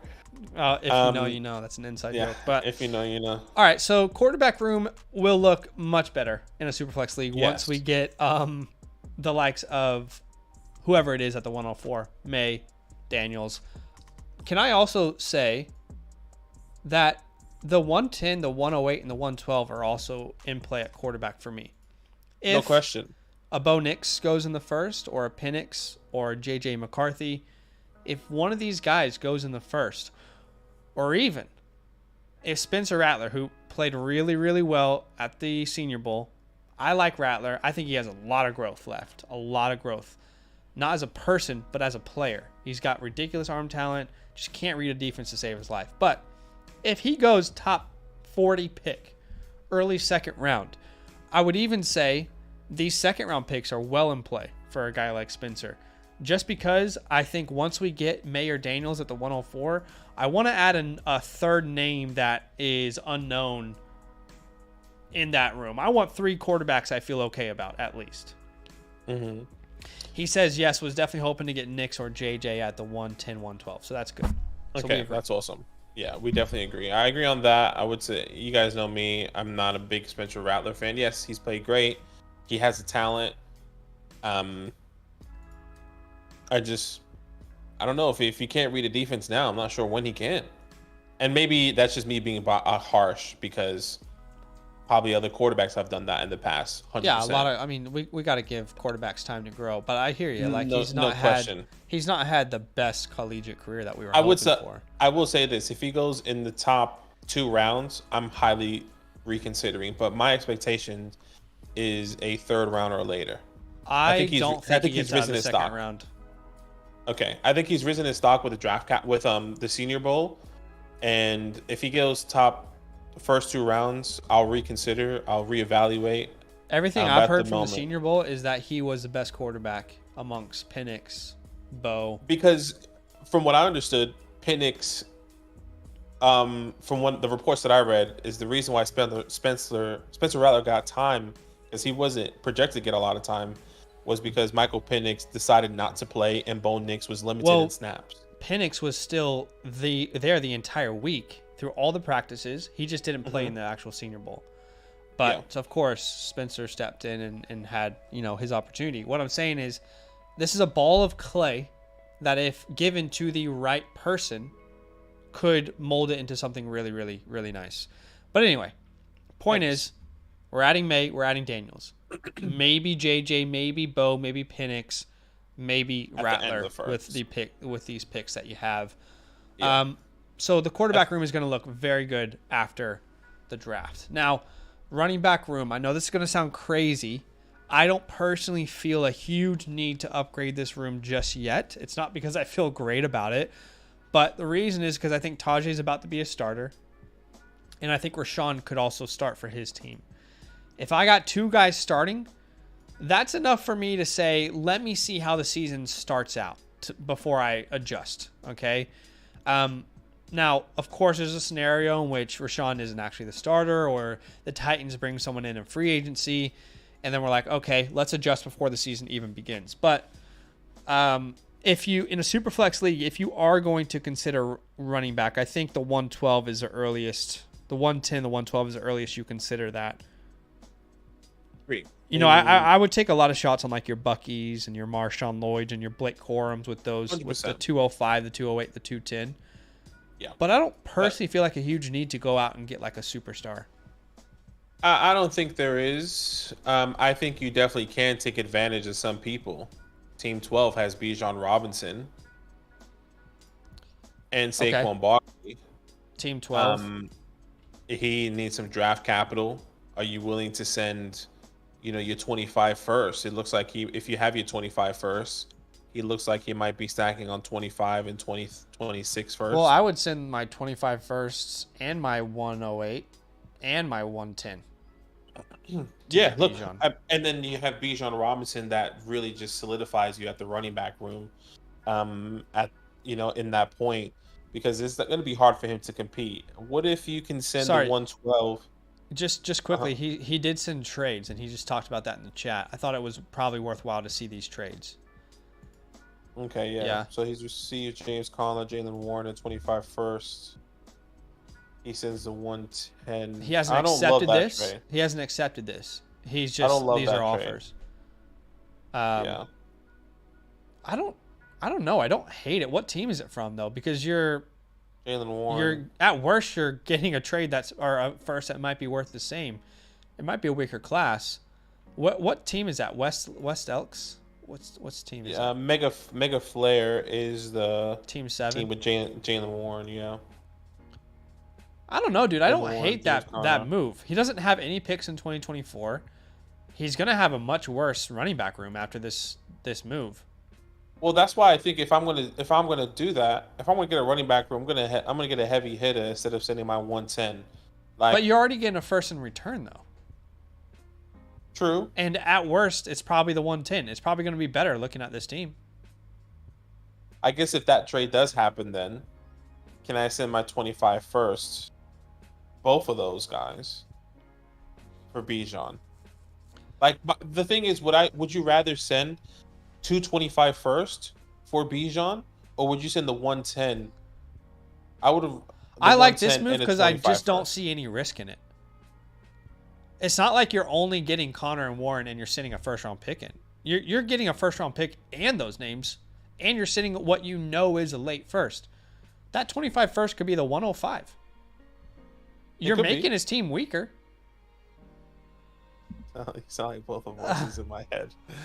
I don't know, man. I think I see both sides. I'm just thinking of like I'd be curious what my rankings say to that deal. Can you tell me what it is again? Conner Warren 25 first or the 301. I'm gonna say that's a mid first. The 110. We'll say and the 205 for the 110.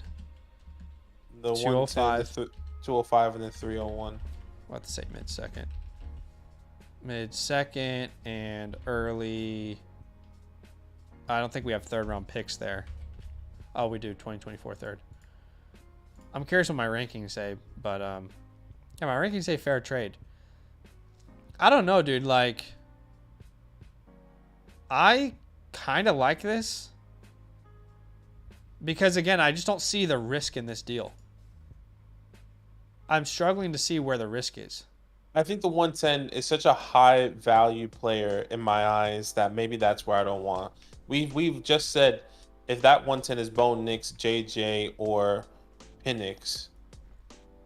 Okay, so why don't we wait? I mean, would this owner be open to waiting until the NFL draft for you to accept this deal? Because look, it's really hypothetical. Because like at the 110, who can we get? And it's like who's falling at the one? If Ladd McConkey falls to the Chiefs in the first round, would you want this trade? Like I think we need to put names to that 110. That's true, but also you're not. I feel like we're not considering what that 25 first could be worth.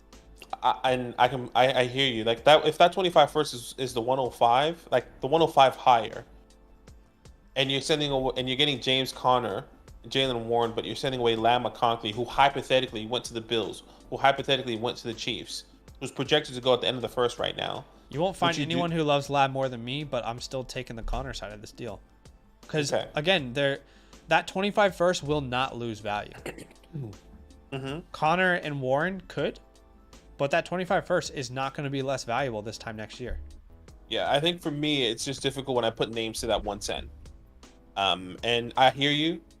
That 25 first probably won't lose value, but what we do know about the 25 class is that I think from what I understand from what you said is that it's not a high quarterback class, which I guess it doesn't really matter for him, since you're going to be getting, Caleb Williams or insert quarterback with Justin Herbert. Yeah. And so on and so forth, which means that maybe someone like the Bo Nix could potentially be more than that 25 first alone. Someone like the JJ could be more than that. Well, at the same time, it's tough. We can spin this web on the other side of the 2025 first. These are just players that you don't know yet, right? Yeah, you don't know these players yet, and you don't know who. Jaden Daniels comes out of nowhere and is a top 10 pick. Joe Burrow in his year comes out of nowhere as the number 1 overall pick. Like those guys weren't hyped up the year before as like consensus first round picks. So I guess it just goes both ways. But I can see the validity to both sides. I could definitely see it as well. I think there's a scenario in which James Conner's the starting running back again for this team, and he's undervalued like he is every single year. Jaylen Warren, who knows what happens with Arthur Smith, right? I mean, that could be exciting with Arthur Smith coming in. And then I don't see that 25 first not being valuable, more valuable today or, next year than it is today. Happens every year, regardless of what people think about an upcoming class. Well, then there you go. I mean, Cbomb, that's kind of like your thought. Like, I guess you can see both sides. You can see where I would personally wouldn't take this trade because I still value the 110 with that talent that's coming in with a really strong wide receiver and quarterback Here's class. the thing, though, like, or the 25 first. Sorry to interrupt, but you have so many picks already. Is it really not worth getting out of this year for next year to get a resource you need? You already have the 108 and the 112 and the 101 and the 104. If you really want Bo Nix and he goes in the first round, take him at the 108. But if you really want to, you've got already all these picks to work with. I see it. I'm taking this trade personally. I just think this class is so strong that I'm not necessarily sure that. At best, this is the 110 in 2024. You do not know where that 25 first is going to be. You just don't. Who is the best 25 player that you currently know right now? Is that player right now, respectfully from what we know, better than somebody that's going to go at the 110? Who is the best player in 2025? In 2025 that, it could be a wide receiver, it can be a running back, doesn't matter. Is that person in your mind going to be better even at the second half of the draft of this class currently? I have no doubt that the 101 in next year's class is going to be more valuable than the 110 in this year's class. No doubt in my mind. Is that the question? Essentially. Emeka Egbuka is in next year's class. Travion Henderson. We can go on. Right. Like the running back class next year is stacked from what it looks like, at least. Okay. Okay. That's fine. Nick Singleton's in next year's class. I'm pretty sure Travion was going to be higher than 110 anyway. So I would agree there. I'm pretty sure Travion and the kid from Ole Miss that just transferred are both eligible in 2025. What's his freaking name? Why am I blanking? Oh, Quinshon Judkins. Yeah, Judkins. I'm pretty sure Judkins is also, Damian Martinez from Oregon State. I mean, the running back class next year, Ollie Gordon, it looks really, really good. And yeah, we don't know exactly what the quarterbacks are going to look like just yet, but you got Emeka Egbuka. He's in that class. There will be players who come out of nowhere. It happens every single year. Evan Stewart is in next year's class. And as far as quarterbacks goes, who knows what happens with Quinn Ewers? You got Shedeur Sanders in next year's class. He looks like a first-round pick at this point. But players come out of nowhere all the time. I get that it's probably not going to be as strong as this class. I'm not saying that it is, but you have a lottery ticket right now rather than what you already have, and you already have 24 picks in abundance. You already have 1, 2, 3, 4, 5 first-round picks in 2024. You don't want to spread your resources and get an asset that you need.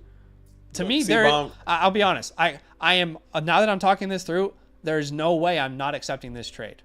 Yeah. I am 100,000% committed to saying yes to this trade, regardless of the outcome. Because again, he was asking, what if it's Bo Nix and he goes in the mid-first round? Great, you have the 108. Take him where? I don't understand how this is not. Well, you know what to do, Steve. You see both sides. You can either go with it or you can take it. I'm happy. I'm genuinely happy either way. I'm just thinking of the talent that we have in this class, and yes, the unknown in 2025 is exciting, which is exactly what we were probably telling you last year as well. But with a little bit more confidence because we knew how great. I feel like we knew in 2022 how good the 2024 class was going to be. Anyways, with that being said, wide receivers. Well, there's another trade that we haven't looked at. Okay, let's look at the other trade. The other trade Ramon- is Ramondre Stevenson for the 208. And Keontae Ingram, why is that player even rostered? So I guess I'll ask you, because you're the Ramondre guy. How do you feel about this the one? 208 This for one's Ramondre? I think even if Bucky Irving like falls to the 5th or Marshawn Lawrence falls to the 5th, but has a good landing spot, I would rather have the 208. But that's the hard part. See, then you don't I believe would- in Ramondre. Let's be I honest. would say no. It's not that I don't believe in him. I just think the pathway would probably be better for those players if they land in a good spot. Okay. Like, I mean, I feel like if someone is in on Ramondre, they wouldn't blink about the 108. But for me, the 208. The 208. I've been hesitant on him, so I'm not sure because I just don't know where he stands in this regime. But I feel like if the people are actually in on Ramondre, the 208 shouldn't even be. I just think the class is too deep to even like I can't say with confidence that like a wide receiver won't fall there or running back won't fall there. I'd rather bank on this class than bank on Ramondre Stevenson. Now, if that 208 was a name to it, that's where it gets a little bit different. Roman Wilson. Like, if Roman Wilson goes in the 2-8, then I feel like he has good draft capital. So yes, I would take Roman Wilson. Okay. Do you get? I just think like I just don't know. But in this scenario, I would hold the 208. I would rather hold the 208 than take Ramondre Stevenson. I just don't understand Stevenson truthers. I'm not saying you specifically because I feel like they say they're in, but this price point, like how much cheaper can he get? You're not going to get him for a third. No. And I think this so. is What's a good the buying point for Ramondre then? This is the sweet spot, but like once again, this class I like more than what Ramondre Stevenson is as a player. And that we can say 10 names that I like more than Ramondre Stevenson that is probably going to go within that middle of that second round. Okay. I mean, we kind of been saying it like by the second round because all the talent's there. Yeah. Fair enough. And I would rather have all those players than Ramondre Stevenson. Personally. Fair enough. I can't argue with it. I mean, I can't defend Ramondre. He's not my dude, but I get it. Cbomb, by the way, said he tried to switch the 110 to the 112 and the guy walked. Man, I don't know, guys. I kind of love this deal, dude. Sure. This is the one that I think will keep me up at night if it walks away. I just don't see the risk in it. I love it, but again, well, the risk might not be available anymore. So who it doesn't matter if it's not available anymore. Yeah. Anyways, wide receiver: Justin Jefferson, Brandon Ayuk, Josh Downs, Romeo Dubs, and then look, you have a lot of. Cannot believe that Laviska Shenault and Nick Westbrook-Ikini are rostered in any league anywhere.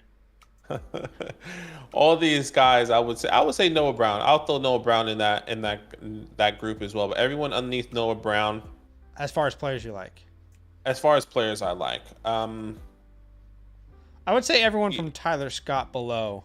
Not that you have to drop them, but they're not really worth anything. Yeah, I think Tyquan still has draft capital. Tyler Scott, I would put Greg Dortch in that group below personally. I think he could have a role because Hollywood can move on, but I get it. Yeah. So we know we're going to get a quarterback Marvin at the 104. You're going to get Marvin. And then if you keep the 108 and the 110 and the 112, you can draft whatever wide receivers are there if you like. Right. That's probably not Rome range, but maybe Brian Thomas or Troy Franklin. Trying to think of other names. Probably Ladd at this point. He's no longer a sleeper. No. Adonai Mitchell, Xavier Worthy, these kind of names. We talked about potentially getting a Bo Nix or a JJ as well. But yeah, I mean, I think the good news is that even though your wide receiver room is not deep, you have the perfect class to build around it. I mean, if ever you need a wide receivers. This is exactly. It's funny because like I go down to wide receiver 20 in my rankings, Badaki, and I'm saying to myself like, damn, like this guy could be good. This guy could be good. And that's exactly why I think I would rather be keeping these first and probably letting the draft come to me and understand like where these players are going to go. Yeah. You get your quarterback at the 101 or however way at the 101 and the 104 with Marvin Harrison and a quarterback. And then you get tight end, quarterback, wide receiver, 110, 108. Well, 2 wide receivers and a running back hypothetically, or 2 wide receivers and a quarterback with a 110 to the 112. So I think you get your depth here at the wide receiver position with the 108, 110, and 112 if you don't trade it away. Yeah. And then you go with the high upside players, guys that we believe in, guys that you believe in at the 205, 210, 208. Yeah. That can be a crazy list of names. Jermaine Burton, Jaleel McLaughlin, Jacob Cowing if he gets a draft capital. I think I said Jermaine Burton already. You can name insert Anani Mitchell, Xavier Worthy, Devontae Walker. You can name all these guys that could potentially be falling to you in the second round that gives you that depth, not only at the wide receiver position, but at the running back position. Bucky Irving, Marshawn Lloyd, if you like Blake, if you like Braylon, those guys get the draft capital. You might have, we all might have to reevaluate, and they might go early second or middle of the second round. So I think this is a great team. And at the tight end position, just to close it off, Jake Ferguson, Luke Musgrave there. I think this is an area where you could improve, but I really believe in Luke Musgrave with Jordan Love personally. He was hurt for a majority of the season, or I think the middle part of the season. So I think I see a really high upside with Luke Musgrave. So you don't necessarily have to pivot because you have a Jake Ferguson who could potentially stay with the Cowboys for another year. I would say if for whatever reason Brock Bowers is available at the 108, he's 100% in play. Yeah, I would agree. I would agree. But I wouldn't take him at the 104. I don't think you have to make moves. If a tight end comes available that you like, use the fantasy hotline. Let us know. That could be significantly higher than either of those tight ends there. But last thing I would say on this trade is, yes, we just talked about how deep this wide receiver class is. I don't personally feel that way at all about the running back room. And I think, again, that is the beauty of this trade. You're getting 2 guys that can probably start for you straight away in a class where it's unlikely you're going to find guys like that. It's just going to be very difficult. And again, you also get the future first. So, and by the way, what does this team need? Running backs. What is the 2025 class strong on? Superstar running backs. So I'll just say my piece there. Whatever you think is best. You got 2 voices in your head, and both of them are walking you through it. But let us know if you have any last-minute questions. Cbomb says, would you be willing to trade the 108 in a mid-second to move up to the 106 for Bowers? The 108 in the mid-second. So the mid-second, I'm assuming the 205 or the 208. I'd be willing to do that, but I think my target would be a Dunze with this team. Yeah, I'm not necessarily sure if I'm willing to move up for Bowers because, look, probably the gap between Bowers and Jake Ferguson and Luke Musgrave is massive. But I think the gap between your starting wide receivers and what you have is even bigger. Yeah. Right? Justin Jefferson, Brandon Ayuk, and then you have the upside and downs and dubs. But like you there, that's where the gap is. You have Justin Jefferson and Ayuk who are projected top 10 too. Yeah, you have Jefferson and Ayuk, if I'm not mistaken. I think Ayuk in the community is top 10 wide receiver in Dynasty right now. Could be wrong. Yeah. And then Josh Downs and Rome Odunze are like mid-20s, right? I would say like 22 and below. I think Downs is probably in the 30s, but you're right. It's a huge gap. I think I need to fill that gap personally rather than get Brock Bowers. Let's talk about his starting lineup here. So it's probably going to be it's a 10 start league. So Herbert, whatever quarterback you get in the draft, that's 2. Then you've probably got 2 running backs, that's 4. I imagine this is at least a 3 starting wide receiver league, so that's 7. Yep. You got a tight end, which is 8, and then 2 flexes. That's how I'm thinking. So we can start 5 wide receivers at a time. Jefferson, Ayuk, add Marvin in there. Even with Marvin, we got 2 spots where we feel okay with Downs, but man, Odunze would feel pretty good adding into that list of names, So I agree. Yeah. He said, I still have the 110 and 112 to get wide receivers. That's 100% true. I just think the gap between Dunze and the next guys is pretty big. Whereas I think Ferguson's a fine starter. You know, I don't feel like I have Cole Kmet and I'm like, damn, what do I do? You know, or Isaiah Likely as my number one guy. And I love Mark Cole Andrews Kmet. What you talk about? No. I get you. Yeah. I would rather keep keep the 108 and see what happens. But I'd be willing to move up to the 106 just to do it and see if I do want Brock or if I do want a Dunze, it's available to me. You know? He is getting Marvin, though, he said.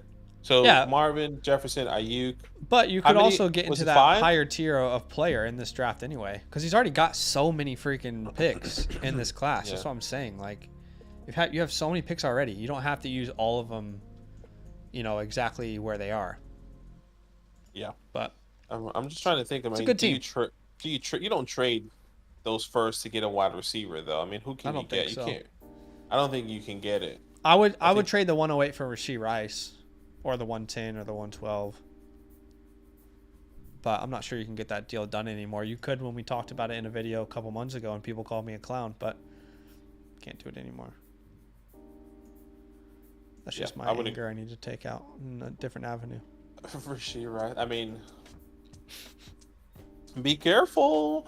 But look, any questions, Cbombs, any trades that you come in, just send a screenshot, kind of like what you did in the roster submissions in your fantasy hotline, and we'll give you our thought process of whether we would like it, where we would do it, whatever the case may be. But overall, I think you are leading this league. Clearly, you're first in the rankings. You have all the draft capital. Your team's going to look completely different by the end of April. And you're going in the right path. Regarding that trade, pray about it. Pray about it and let us know what you would do. I'll say this: broke money don't make none. Ask your mom about it. Ask a loved one, someone close, dear to your heart. Like, hey, what's your feeling? I don't know you. I know you don't understand it, but what do you feel? With moves like that, I like to leave it in the hands of the gods, and I say that in the sense of like, all right, I never watch horse racing, so I'm gonna put these two trades on these two horses and see what the hell happens. Or I'll ask, my girlfriend. Yeah, I have a wife. That's what we do. Like, I would ask, my significant other, how do you feel about these names? Which names stand out to you? Yeah, because if it is really that close, if it's a dead even trade, sometimes it's fun to just leave it in the hands of someone who is not you, so you don't hold responsibility. Yeah, completely agree. He said, all right, definitely appreciate it. We'll be getting a nice Smith at the 101. Hey. Yeah. Good luck with that one. Hey, look. I mean, look. Are you in Texas A&M? I think he is. Be. Yeah, he is. We were talking about Evan Stewart. Well, like any player, we can be wrong on. Anaya Smith can be one of those names, but I was just so underwhelmed watching his film. But that's it for today. We appreciate everybody who does support the channel. Let me go ahead and make sure we put a little green check mark on Cbomb so I can look at that later in the old admin. Now, a couple teams who weren't able to get to CDFH, his free trial's almost up. Also, Mac Zuri and Aminike, all these guys on trials. We weren't able to get to Hollaback Girl just yet, but we appreciate y'all. Looks like Jim put his team in there. A couple other guys. We'll send you guys some DMs just to get you into our database. But that is it for today. Again, if anybody does want their Dynasty team reviewed, we'll say it one last time for today. All you need to do is become a Mother Flocker member on the Flock Fantasy website with the promo code LAND. You have to use a promo code LAND to be eligible for a team review. When you sign up, keep in mind that there is a button that says instant access. If you don't do the instant access option, you just have to wait 7 days for your free trial to end in order for you to be eligible for a Dynasty team review.